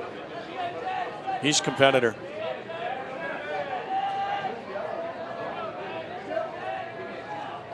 One and two. Oh my. Again, he won't call that pitch down. Most umpires call the pitch down and not the pitch up. Different story here today. 2-2.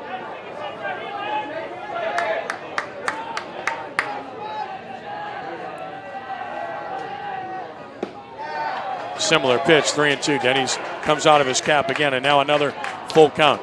And these errors are going to really be his undoing in terms of lasting in this game. There's no doubt about it. Just look at the pitch count now. Yeah, he needed to get a real quick one, which he could have had, just to keep that pitch count down. This will be his 91st pitch of the game. This might be his last inning.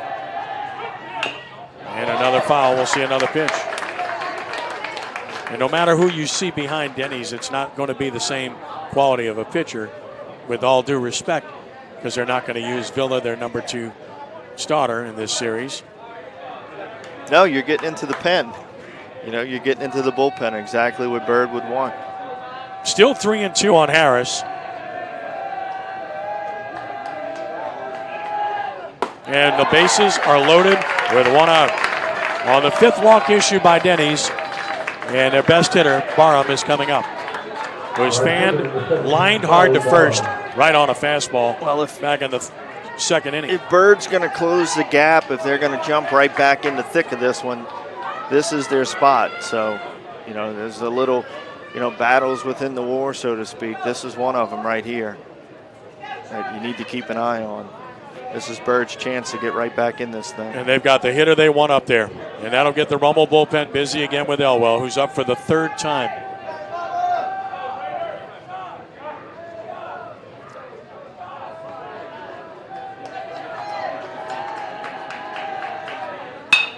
In the air, this is not very deep at all.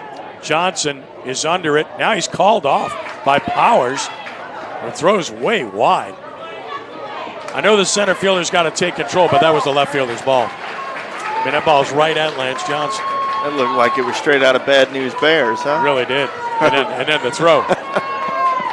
Boy, this is an ugly baseball game. Let's be honest. Kelly Lee, huh? running over in front of the left fielder, taking the fly ball from him. 2 gone. And in fairness, your center fielder is the captain. He's told to go get everything he can. Got aggressive there, and perhaps maybe that was the case because he's the better arm in that situation, but he's in no position to throw when he's coming across, being a left-handed thrower. You can see by the throw. A little funny. I guess Powers wanted to show his range out there, coming all the way over, cutting the left fielder off. Cole Joyner walked and scored the run in the 1st, hit by a pitch in the 3rd. He's driven in 33, leads their team, and he bats with the bases loaded, 2 outs.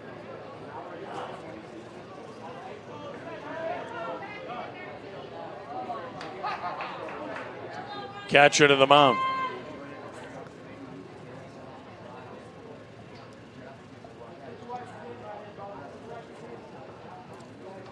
Barwile, conversation. It's been one of those games. So trying to find the right description. Moseying along. Well, let's see if Denny's can get out of this. Joyner has other ideas. Tougher inning than it needed to be. Best RBI man on the club. Takes a strike. Fastball, 0-1.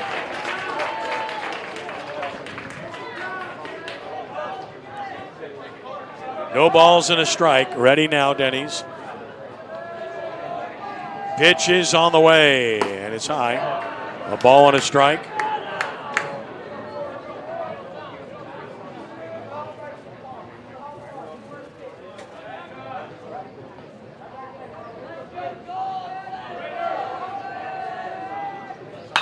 In the air, right side, over near the fence. Bertucci will run out of room, and it's 1-2. By the way, my good friend Charlie Cavell, watching in Shreveport, wonderful guy, great broadcaster, just a terrific guy, as are all the people at Byrd who I've dealt with over the years.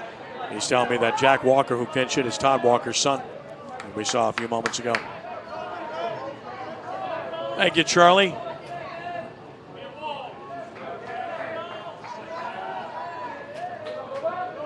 One ball, 2 strikes. Joyner waits. Denny's is pitching, and it is strike 3 call. Best breaking ball he's thrown in the entire game. Great time for that. Boy, you got to give Jackson Denny's an enormous amount of credit. No runs, no hits, 2 errors, 3 left. That's 8 men left for the Yellow Jackets in 4 innings. Bottom of the 4th coming, still 5-1 Rummel. Back in a moment here at CrescentCitySports.com.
We salute Peter Marshall and Glenn Riebert taking care of business here today. Thank you, gentlemen, for a job well done. 5-1. Raiders here in the bottom of the fourth. Game 1, best of 3. Stephen Powers leads it off against Sawyer Lacoste, who's at 55 pitches through 3 innings. He's hit a batter, struck out 4. Powers fly to left his first time.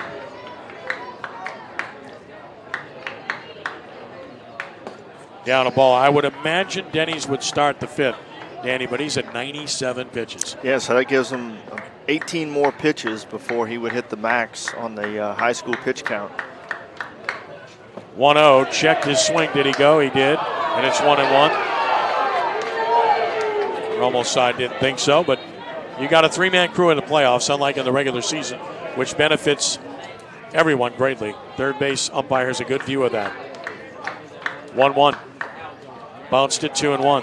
That's a big call because it would be 3-0. Top of the order, Johnson on deck. Rummel's out hit Byrd 6-1. Raiders have scored in every frame, lead 5-1. Each team with 2 errors.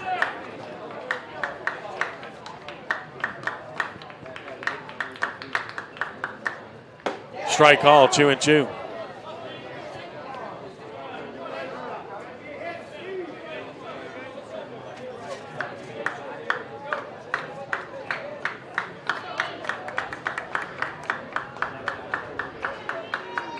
Two balls, 2 strikes.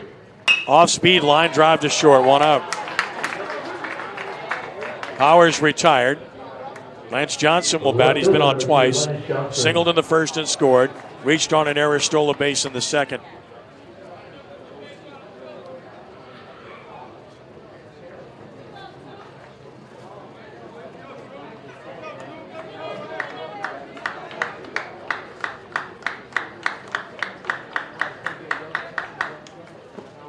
One and 0.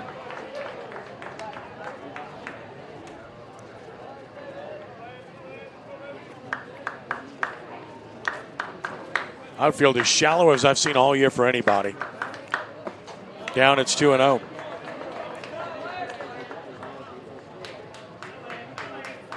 Lance Johnson is listed at 5'5", 135, and they're playing him like he can't drive the ball, but he's a nice player. For a sophomore, he really is. 2-0. But he nubs this to the pitcher. Easy chance, Lacoste. So Lacoste may be on his way to a quick inning, which he needed. 2 outs. He underhanded that ball at first, and he underhanded it low. But it got there. 2 gone. Here's Rivera, who's batted twice, struck out swinging twice. Again, the hope for Byrd is obvious, to outlast Denny's. Get to the bullpen. That's going to happen soon. For Rummel, they'd like to add on here. 2 outs, nobody on. Swing and a miss. Rivera, he's been unable to hook up with that breaking ball at all. And they've stayed with it against him. And do again. Beats it on the ground. Easy chance. And a quick 1-2-3 inning for Lacoste here in the 4th for the Yellow Jackets. So we go to the 5th. Still Rummel on top 5-1. Back in a moment at CrescentCitySports.com.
Five runs, 6 hits, 2 errors, 3 left for Rummel. 1 run, 1 hit, 2 errors, and 8 left for Byrd as we go to the 5th. Denny's at 97 pitches, certainly pitching into his last inning here. Julian De Leon will lead it off. He's walked and flied to right.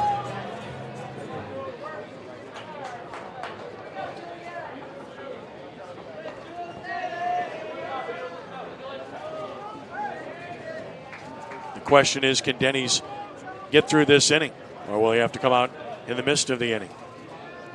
De Leon bats. Pitch on the way. It's outside.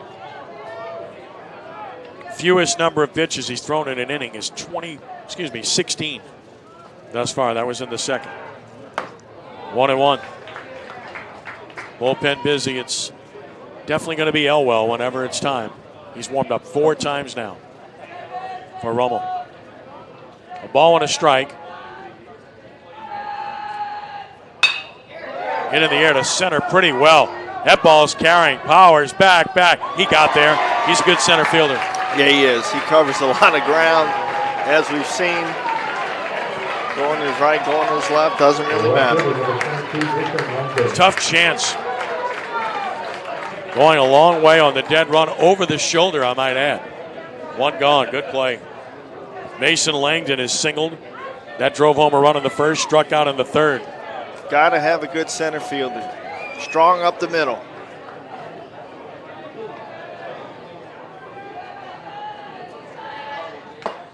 Threw that one by him. Foul chip into the mid. 0-1.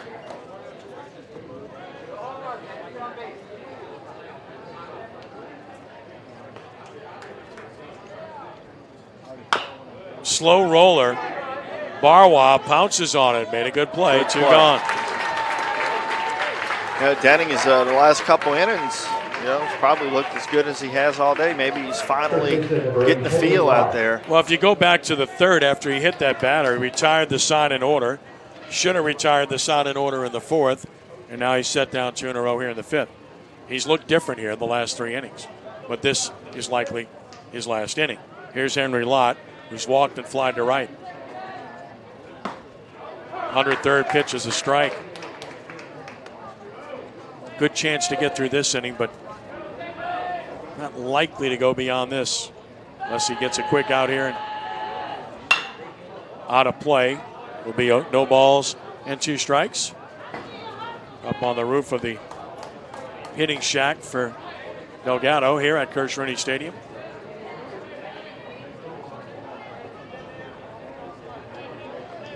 No balls, 2 strikes. Great doubleheader here at Crescent today in the Division I bracket. Should be a good atmosphere tonight for Brother Martin and Curtis. Oh boy, good pitch by Denny's. Breaking ball down. He gets the quick inning and gets through 5. You've got to give Jackson Denny's all of the credit in the world for what he's fought through today. You hear the old saying, when you don't have it, you got to fight through it. Man, he didn't have it at all. No, and he's through 5 innings with 1 run on 1 hit. That's the sign of a true winner. Take a stretch here from Crescent, bottom of the 5th coming. 5-1 Rummel over Byrd. Back in a moment at CrescentCitySports.com.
All right, so the question, Danny, becomes, does Jackson Denny's go out for the next half inning? I mean, the bottom line is right now he's at 105 pitches, so he'd have 10 pitches left. I got to believe he'll start the 6th inning. You? Yeah, I think you send him back out and let him go to the max for you as long as he's feeling okay. Ron Franklin's been hit by a pitch, scored a run, and he's lined a base hit. Takes one over but low from Lacoste. Only his 65th pitch of the game. 1 ball and no strikes to Franklin. Again, shocked at how shallow they are for him. He's got pop. You think that's a scouting report or just not knowing this field, Danny? Yeah, I kind of feel it's more just not knowing the park you're playing in very well, because I don't see how a scouting report for Ron Franklin would tell you to play tight with your outfield. Taps at foul. 1 ball and 2 strikes.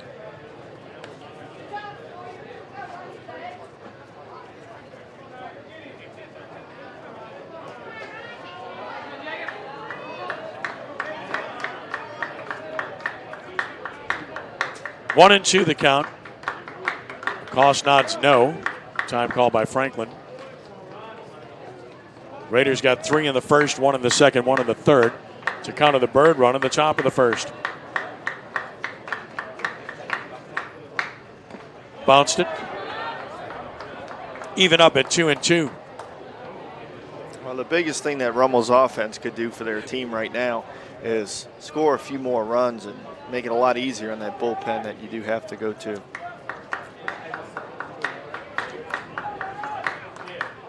Off speed, beat foul. Good hitters find a way, don't they? They fight off pitches, stay alive. That's what Franklin is. Holding 2 and 2. Good crowd here for an afternoon game. We'll be here tomorrow, 4 p.m. game 2. Game 3, if necessary, to follow at 7 here at CrescentCitySports.com. Ron Franklin doesn't get the breaking ball. Throw to first for the out, 1 gone. Good pitching by Lacoste to get a good hitter. And here's Kyle Walker, who's fanned and fly to left. Second baseman number 4, Kyle Walker. Got to give Lacoste credit, too. He's hung in there after rough first inning. Had an unearned run. Hurt him in the second. Bird's had chances offensively, and they just haven't been able to come through. Breaking ball down. I mean, they've left 8 men on base, all in the first 4 innings. That's a lot of traffic to have just 1 run. But, of course, they only have 1 hit. 1-0 is down, so it's 2 balls and no strikes. You like this best of 3 format, Danny? Yeah, I do. I think it fits the game better. You know, when I was playing, it was just so tough. You were in that big old 5A bracket, single elimination the whole way through, and single elimination is not the best thing for baseball. You can have 1 arm on 1 day, you know, beat you and your season's over. So I love the series. Doesn't get it. He was going for the pump there. 2 and 1. And that's what you talked about earlier, making the adjustment to the breaking ball. Opening up, trying to go big there. Doesn't get it. 2 and 1. Yeah, I think the best of 3 definitely fits this game. Ranning adjusted there. That ball's going to travel. Walker with good speed will round first, but he'll stop there. Good job by the center fielder, Nelson, to go over and get it. Kyle Walker with a 1-out single here in the 5th. Hit number 7 for the Raiders. Ball looked like it might have a chance to get to the gap initially, but Nelson closed on it fast. Yeah, he did a nice job. I thought out of the box that might be a double, but he did do a nice job of getting to it quickly. Chandler Fields had a big 2-out, 2-run double in the first, scored a run, and he struck out swinging in the third. Walker, good speed at first with a 5-1 lead. Might they run here? 6 for 7 in the stolen base department is Kyle. There he goes on the first pitch and a hit and run. Like the jump he had, too. Think he would have had it. 0-1 the count. So you got to ask yourself the question, was that a hit and run or was he running on his own? I think he was stealing. Yeah. And Fields swung at the pitch. That's the way it appeared. Like he was taking off trying to steal the base.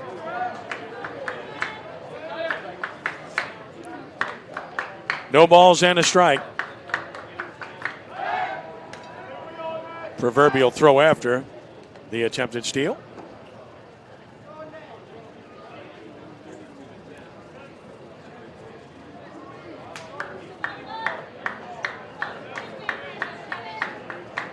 Oh, 1. Nice breaking ball, 0-2. He's lived with that pitch all afternoon.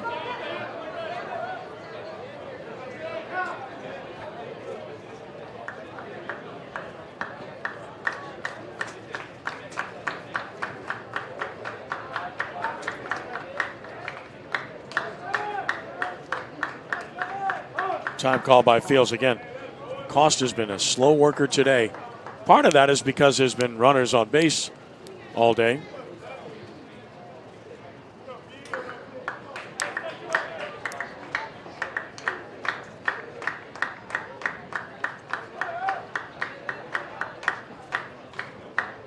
Again, a long look.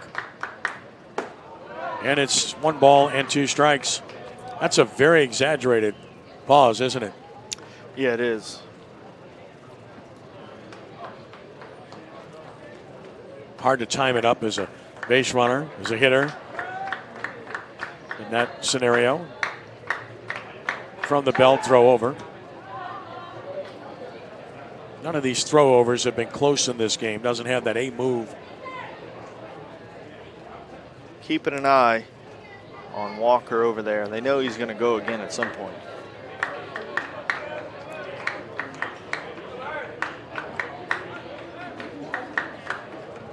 Another throw over. And again, the tip-off is getting back standing up. You haven't seen anybody had to dive back in. So no real concern about the move.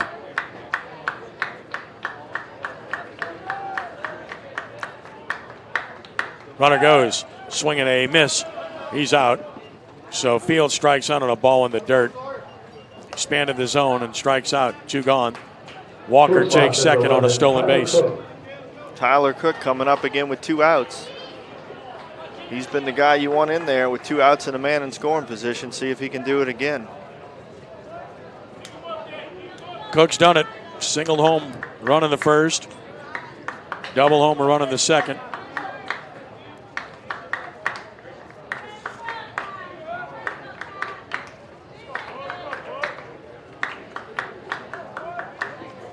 Chops this one slowly toward third. That is foul.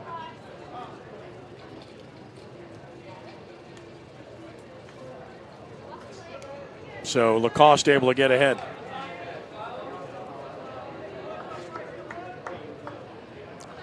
And what Cook's done is he's stayed back on that breaking ball. He's just kept the hands back and has the right approach. 0-1 the count.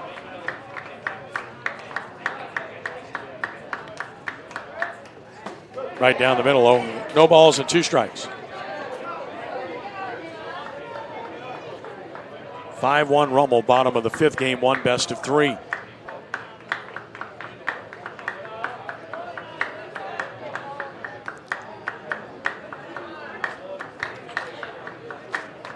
Time call. And there goes the catcher. Joyner to the mound. Byrd knows they cannot afford to give up anything else here with only 6 outs to play with, down 4. Trey Hodges clapping his hands with encouragement in the third base coaching backs. Oliver Lacoste at first for Nick Monica. By the way, our thanks to Archbishop Rummel and Athletic Director Jay Roth, School President Mark Milano, and Nick Monica for their outstanding cooperation, allowing us to be here. Outstanding school. Wind blowing in here at Kirsch-Rooney this afternoon. Lacoste, 0-2. Cook, took strike 3, inning over. He didn't like it. They haven't called that pitch down all day, and I guess that's why he didn't like it. Good pitch, struck out the side, a hit mixed in. Rummel stranded 4, we played 5, and it's still the Raiders on top of the Yellow Jackets. 5-1 here at CrescentCitySports.com.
On to the 6th, scheduled for 7. 5-1 Rummel over Byrd. Ken Trahan, Danny Ream.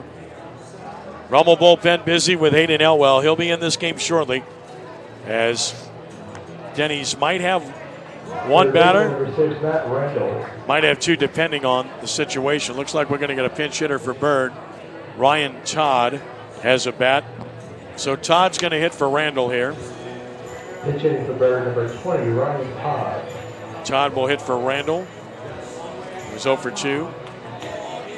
Ryan Todd. Good hitter. 315 with a homer, 14 RBI. Off the Byrd bench.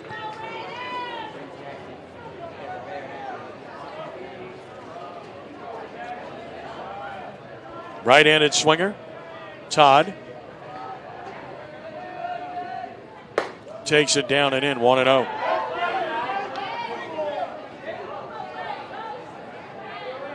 Ryan Todd is a freshman. He's hitting so well here. Strike call, 1-1, and he's taking pitches to try to extend Denny's here. Danny, it's the right approach. Yeah, trying to extend him, get him out of the game, and get in the pen as quick as you can. Lined foul down the right field side, 1-2.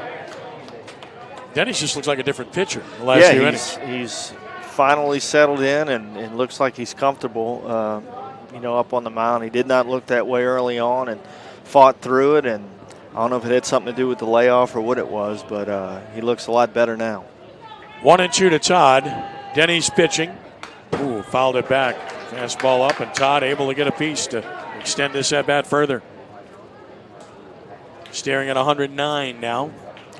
109, and I believe if you hit the 115 in the middle of a batter, you can finish that hitter. So you could go a little bit over that. If maybe, depending on the rest of this at bat. 1-2 on Todd. And now down, it's 2-2. Tried to go off speed and wasn't able to command it. He's thrown a few of those for pitches. He had one strikeout called on a best one he's thrown all day, but that's not been a pitch he's been able to command today. And as we said earlier, when he does, he's dominant. Hasn't been able to do that today. 2-2. And he popped him up. Franklin over. Foul territory. Put it away. We're watching the bench to see Nick Monica looking down at the bullpen.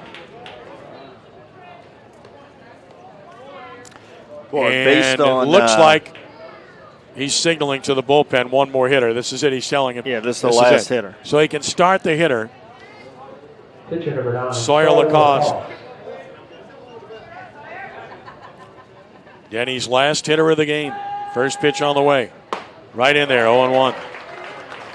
Now we talk about how much he struggled. He's got a one-hitter going. And if he retires Lacoste, you could only have to get 4 outs without him. Yep. So pretty amazing. Strike 2 call. Shoot, he might get to the next guy. I don't. Conceivably, if it's a 3-pitch out, right? 0-2 pitch. Nope, 1-2. Won't happen. Ken Denny's comes out of his cap. I don't think I've seen anybody come out of their cap more than he does. I think he likes it that way. 1-2 the count. Such a nice young man as well. Missed tying away. So 2-2. Clearly his last hitter. He's hit that mark now.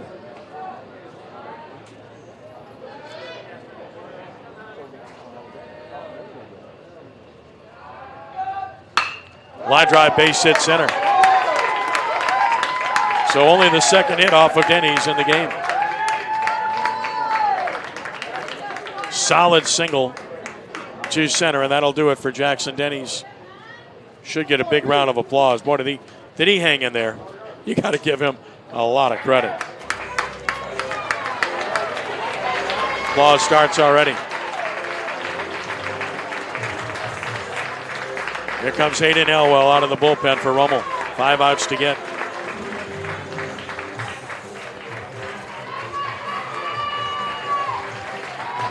Well, this ended up working out about as well as I think it could have based on what we saw early on in the ball game. For Denny's to get you all the way into the 6th.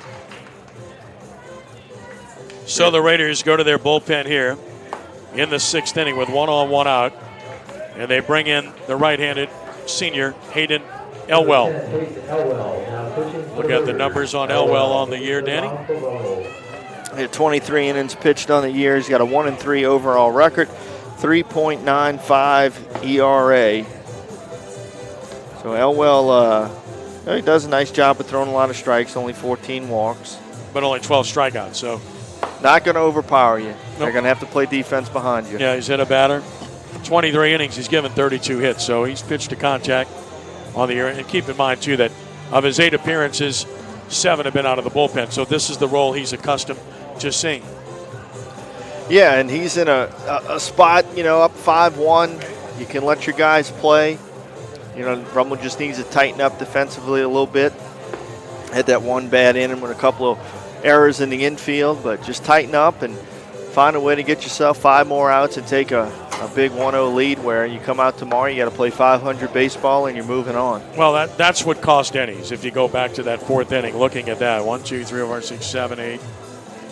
He threw 14 extra pitches because of the 2 errors, and that changed the dynamic, Danny. He would have pitched into the 7th inning in all likelihood. Absolutely. Wouldn't have finished probably, but would have pitched in. Would have got into it. Instead of needing 5 outs, maybe you would have needed 2 or 3. Elwell in there in a tough situation, trying to finish it, but he's got some tough hitters to face. And, of course, he is a senior, so you got senior leadership out there. And, by the way, Jackson Denny's is not about to leave the game. Oh, no, he's got a catch now. Yeah, man. How about that? I mean, you lead the game, you wore yourself out pitching, now you put the gear on, right? What a deal. Now catching for the Raiders, number 20, Jackson Denny. So Denny's takes over behind the plate. Elwell taking those warm-up tosses. And you got to give Barwa a lot of credit. He blocked a lot of pitches, Danny, and hung in there with a pitcher that struggled early and helped get him through it. Threw out a base stealer. Did a good job. Barwa, another basketball player. Slade Netterville is going to pinch hit here for Nelson. So Slade Netterville, sophomore, will hit. 1 on, 1 out.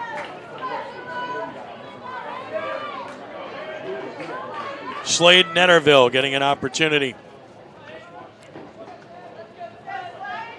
1 for 14 on the year with a run scored. Elwell's inside, ball 1. It's going to look a lot different. Taking nothing away from Elwell, but Denny's throws hard. It's going to look a lot different to Byrd, timing-wise. 1-0 the count. Chops it foul, third base side, 1-1. Want to thank Greg Williams, the head coach at Byrd. He's a great guy. Great chance to visit with him earlier. Met him a couple of years back when they played Brother Martin down here. And he's a fine coach, really nice guy, and was incredibly cooperative in helping us prepare for this. Good breaking ball from Elwell. Gets it to 1 ball and 2 strikes. Thanks to Mike Suggs, the athletic director at Byrd, outstanding football coach as well. I had the pleasure of dealing with him many times. Chop toward third, foul again. Franklin goes to get it. Holding 1 and 2. And we salute Jerry Badgley, the principal at Byrd as well. Outstanding school for so many years in Shreveport. Been to Lee Hedges many times to do football games. And have always been treated wonderfully. 1 and 2 the count. Stretch pitch. Taps it foul. Good at bat here. Netterville spoiled a good pitch there. Yeah, good breaking ball away from Netterville, able to get a piece of it and stay alive. Sophomore will settle back in.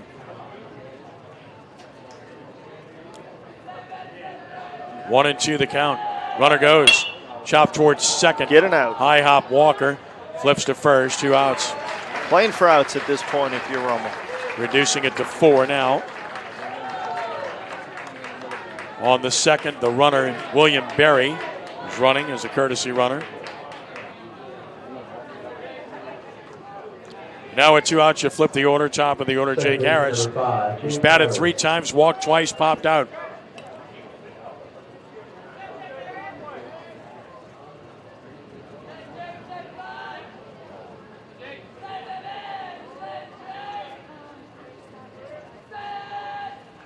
Strike call, good breaking ball.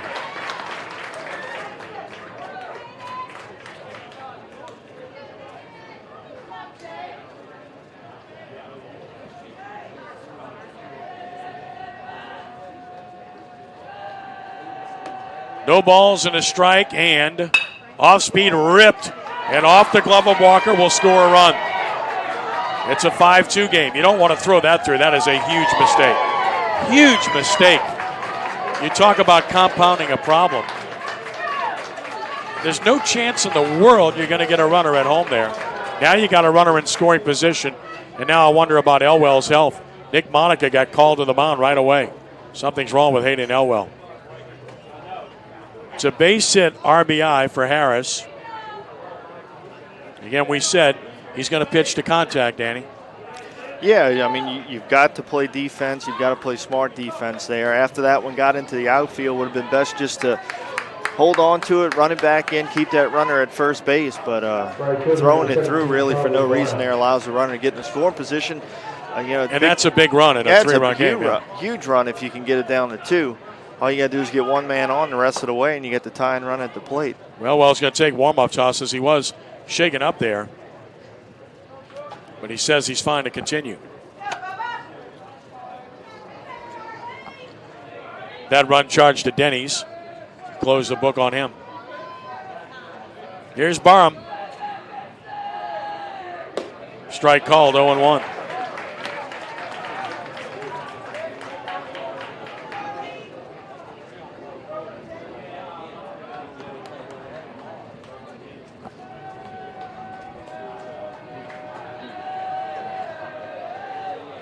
Off-speed strike pitch, 0-2. Nice job with the breaking ball.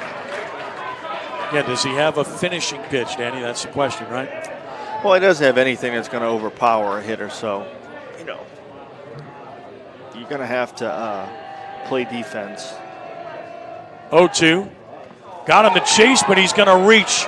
That's a strikeout wild pitch, and the tying run is going to come to the plate. Bad break for Rummel right there. So Barham reaches on the wild pitch, and now the tying run is at the plate. And Joyner, a good hitter. Catcher number 4, Cole Joyner. Well, it was all about outlasting Denny's. They did, and now they've got a chance. Here's Cole Joyner. Joyner has walked, scored, been hit by a pitch, struck out. That is a bad break for Elwell, but you can't blame Denny's there. That ball. That was a breaking kicked ball. Away, yeah, short breaking hop. ball. He got him to chase it down and short hop the catcher and scooted away far enough. Joyner, leading RBI man on the team, has a chance here with 2 outs. Called it outside, 1-0.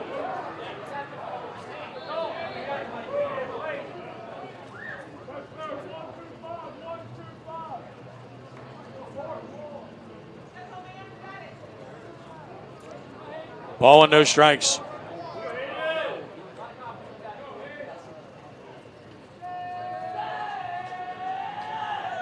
Strike call, 1-1.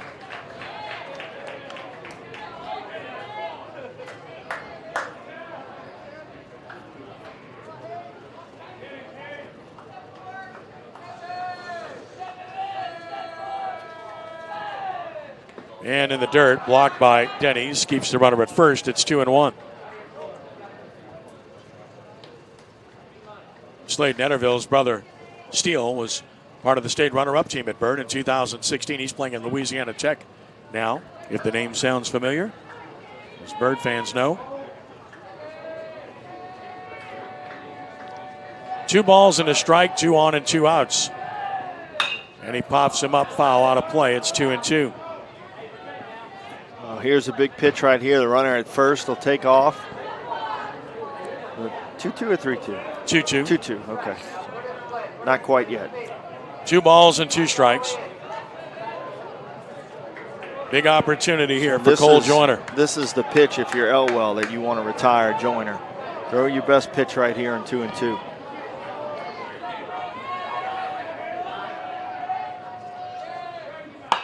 Slowly towards second. Walker the short way, and they get out of it. Good job by Elwell in the inning, a run on 2 hits. No errors, 2 stranded. Byrd has left 10 in the game. Bottom of the 6th coming. Rummel 5 and Byrd 2. Back in a moment here at CrescentCitySports.com.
Bottom of the 6th, 5-2 Raiders over the Yellow Jackets. Raiders went to the bullpen for Hayden Elwell. Got out of that inning, and we're going to the bullpen now to bring in the left-hander, Lenny Van Gilder, for Danny Ream. Danny Ream on assignment now, so Lenny Van Gilder got put on assignment too. And he's here now. And by the way, Rummel now has Kyle Walker throwing in their bullpen. So it's a possibility we could see the hard thrower in the 7th. We shall see. First things first, Jackson Denny's starts the bottom of the 6th against Sawyer Lacoste. He's battled through it nicely. 81 pitches, 4 earned runs, 5 total. He's walked no one. That's been the key. He's hit a batter, struck out 7. Here's Denny's, who's doubled and scored, reached on an error, and he swings and fouls it. 0-1. Lenny, good to have you with us. It's been an interesting game. It's been a game of chances that have been missed, a game that's not been pretty at all. Rummel looks like a team that hasn't played in 12 days, and yet they're up by 3 here in the 6th. Yeah, you see some rust, you see some nerves, you see a lot of things that you expect to see this time of year. And thus far, Rummel's the one that's made the plays when they've needed to make them. You've seen a lot of missed opportunities, really more so by Byrd than Rummel. Ball and a strike on Denny's. Took a good breaking ball. That's Lacoste's best pitch. Has been all day. And it's 1-2. In Game 2 tomorrow. Set for 4 p.m. here at CrescentCitySports.com. Game 3, if necessary, will follow. Bounce that. That was about a 56-footer. And it's 2-2. Byrd has won 2 state championships in baseball. Rummel has won 5. Byrd runner-ups 3 times. Rummel runner-ups what? A whole bunch. I can recall quite a few. Time called. Answer is 5 times. So 5 up and 5 down. I was around for one of each many moons ago. Yep. Saw a couple myself. 2-2 pitch. Denny's in the air. Mile high. Right side. Second baseman over near first. Puts it away. Denny's retired. And the batter is Logan Bertucci, who has grounded to third. Outstanding play by Randall in the second and grounded into a fielder's choice. If you're looking ahead to the Byrd 7, they'll have the cleanup hitter, De Leon and Langdon and Lott due up. Thus Walker in the bullpen.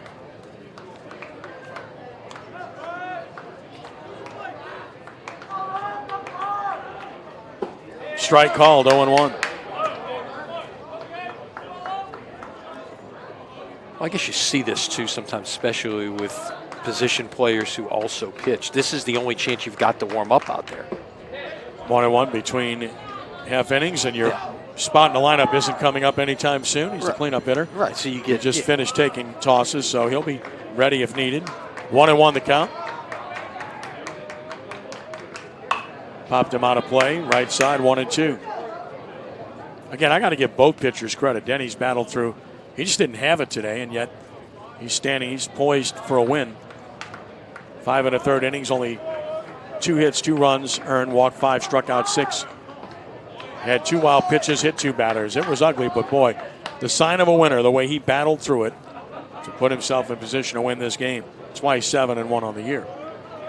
2-2 now to Bertucci. Can the Raiders hold it for him? Now 3-2. Powers on deck.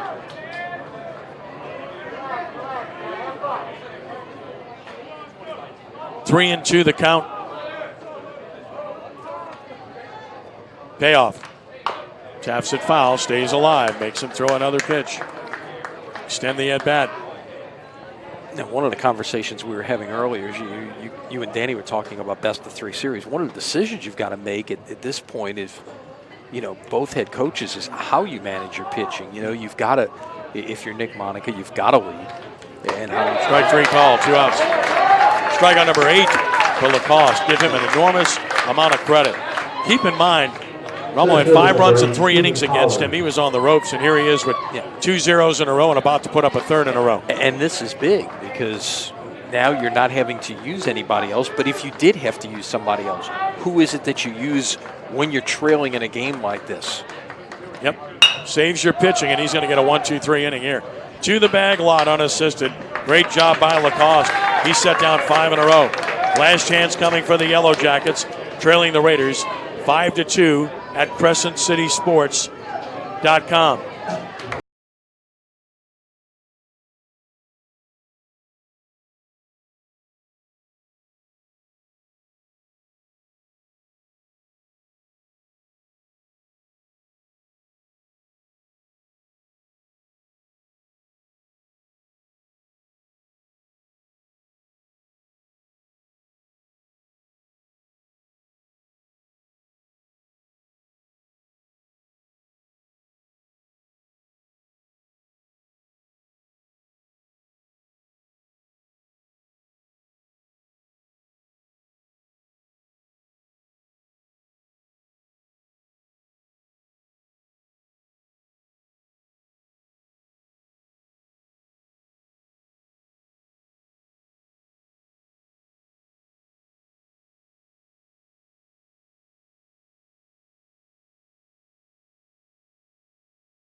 Last chance for Byrd. We go to the 7th. Aiden Hillwell back to the mound. Will face Julian De Leon to get things started. He has walked, fly to right, fly to center.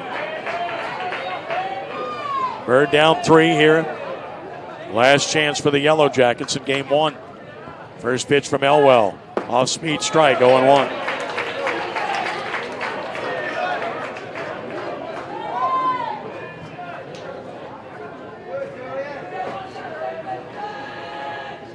Off-speed check swing foul, 0-2.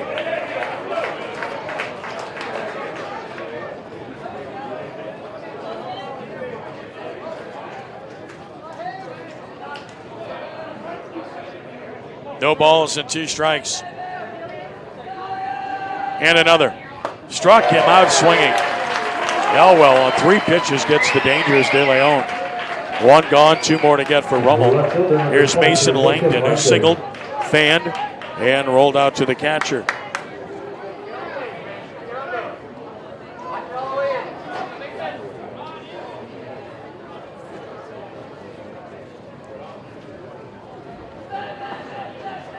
Elwell's first pitch. Strike call. He's throwing strikes.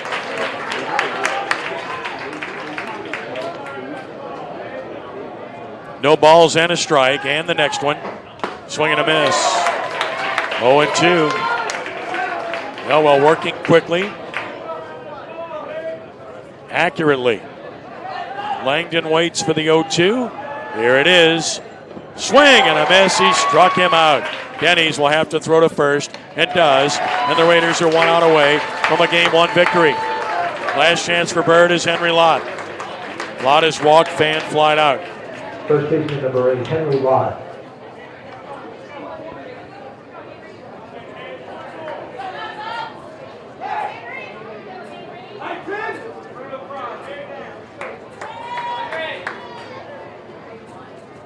Pitched a lot. Strike called, 0-1.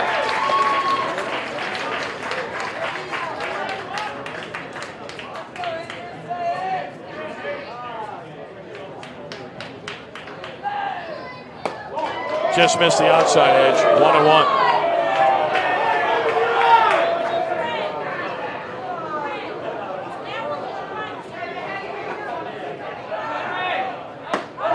Just missed the inside edge. Boy, he's all around the plate. Fans are hooting and hollering. 2-1 the count.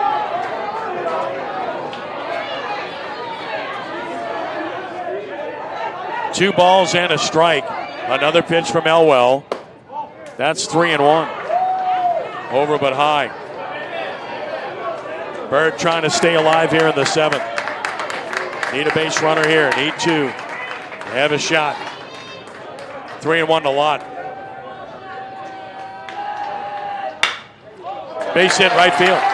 Henry Lott on a 3-1 pitch keeps the game alive with a 2-out single to right.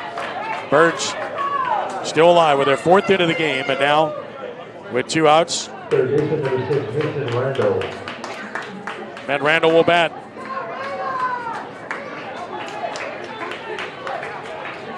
Number 10, William And we'll get a Berry, runner at first base for Byrd. for Byrd. It's going to be William Berry once again.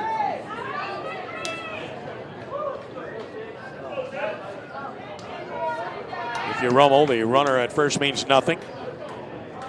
The batter means everything. It is Randall, who's 0 for 2. He's popped out, fanned. That's here with 2 outs.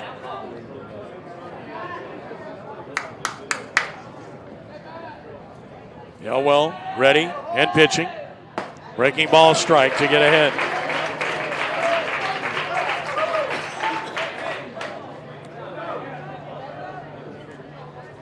Elwell steps out. Now we'll settle back in. 0-1, runner goes. Popped and foul, backing out of play, 0-2. Again, the runner means nothing.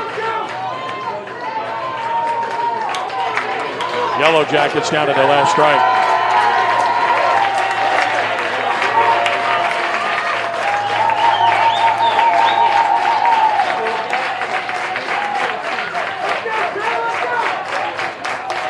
Elwell with the 0-2, runner goes. Line drive, base hit, right field.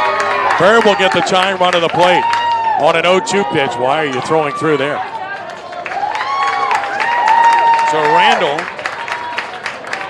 lines a base hit, and now the tying run of the plate in the person of Ashton Nelson, looks like. Not Nelson, pardon me. It's going to be Sawyer Lacoste, the pitcher. Pitcher number 9, Sawyer Lacoste. Lacoste at the plate.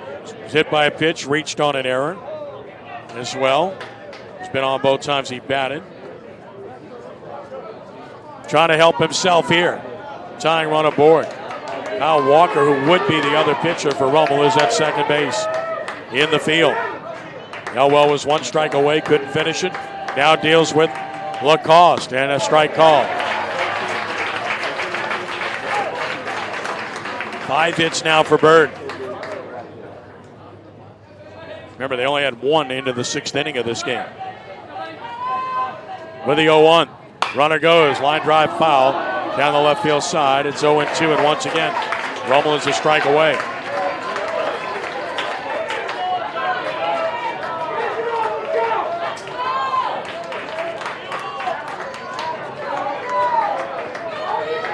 Runners returning to their bases. 0-2 the count.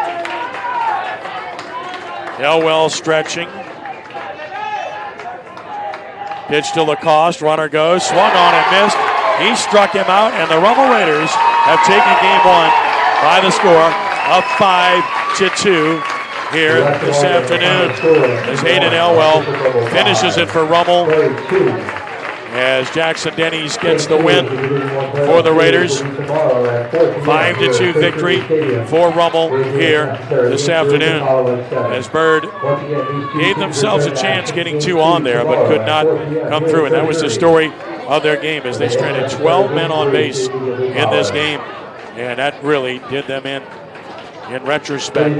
2 teams will shake hands, and then we'll get the winning coach and our star of the game to join Lenny Van Gilder here shortly. Rummel wins it by the score of 5-2 over Byrd. Elwell struck out the side, as it turned out, in the 7th inning, and ended up with 4 strikeouts in an inning and 2/3 here. So you got to give him a lot of credit for coming in and throwing strikes.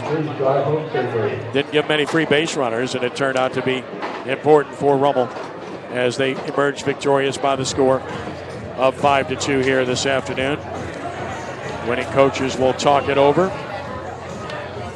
And now we'll get Dick Monica along with Jackson Denny's here shortly to join us on this beautiful afternoon here at Crescent Stadium.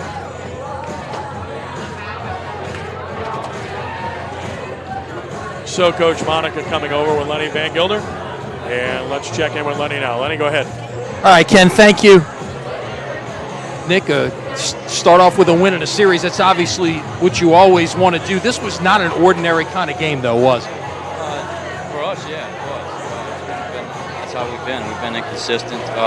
We've been really good at times, but we've shown some youth at times as well. And Jackson didn't come out the gate strong, but he got stronger as the game went on, and it was big for us because it allowed us to just turn the short game over to Hayden. Talk about that first inning. It was tough out there, top of the first, a long inning, and then you finally get in and you're able to get some things started very quickly offensively and get a lead back. Definitely, especially after they scratched one in the first with 2 outs. We were able to come back and get 3 with 2 outs, and real proud of the fact that we got all 5 ball runs with 2 outs today. So that shows some toughness and grit by our team. So and that's what it takes at this point in the season.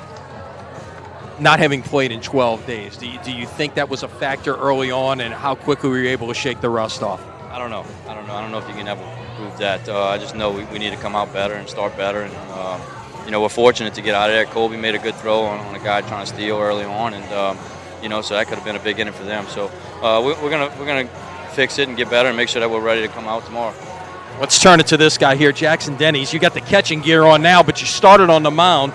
And I was just asking Coach, talk about that first inning there. I know it was tough for you, but to be able to overcome that with just the 1 run and get your team back in the dugout to score 3 in the bottom of the first, how big was that? Right, so I started off rusty.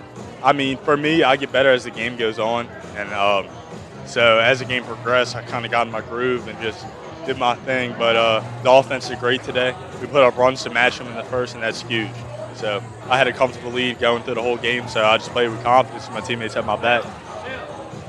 First game in 12 days. How tough was that for this group to be able to go out there? You mentioned yourself shaking the rust off. Do you think it was a factor? No, I don't think so at all. I think we've been ready since we got that win off Jesuit. I mean, we're just hungry now, so got to cruise through and do our thing. We could do it. So.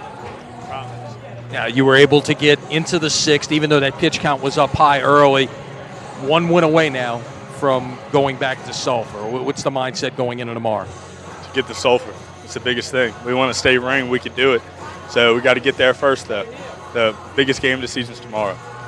Congratulations. Go celebrate with your teammates. Ken, back upstairs to you. All right, Lenny, thank you. Good job. And thanks to Nick Monica and Jackson Denny's for coming by to join us as Rummel wins it over Byrd by the score of 5-2 here this afternoon at Crescent Stadium. Let's go over the totals of the game for you.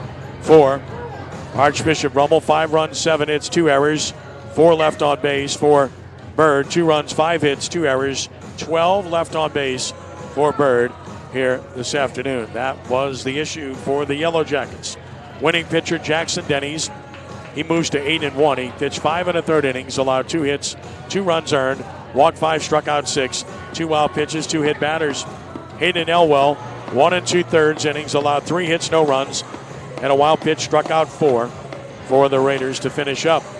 Losing pitcher Sawyer Lacoste. He went 6 innings.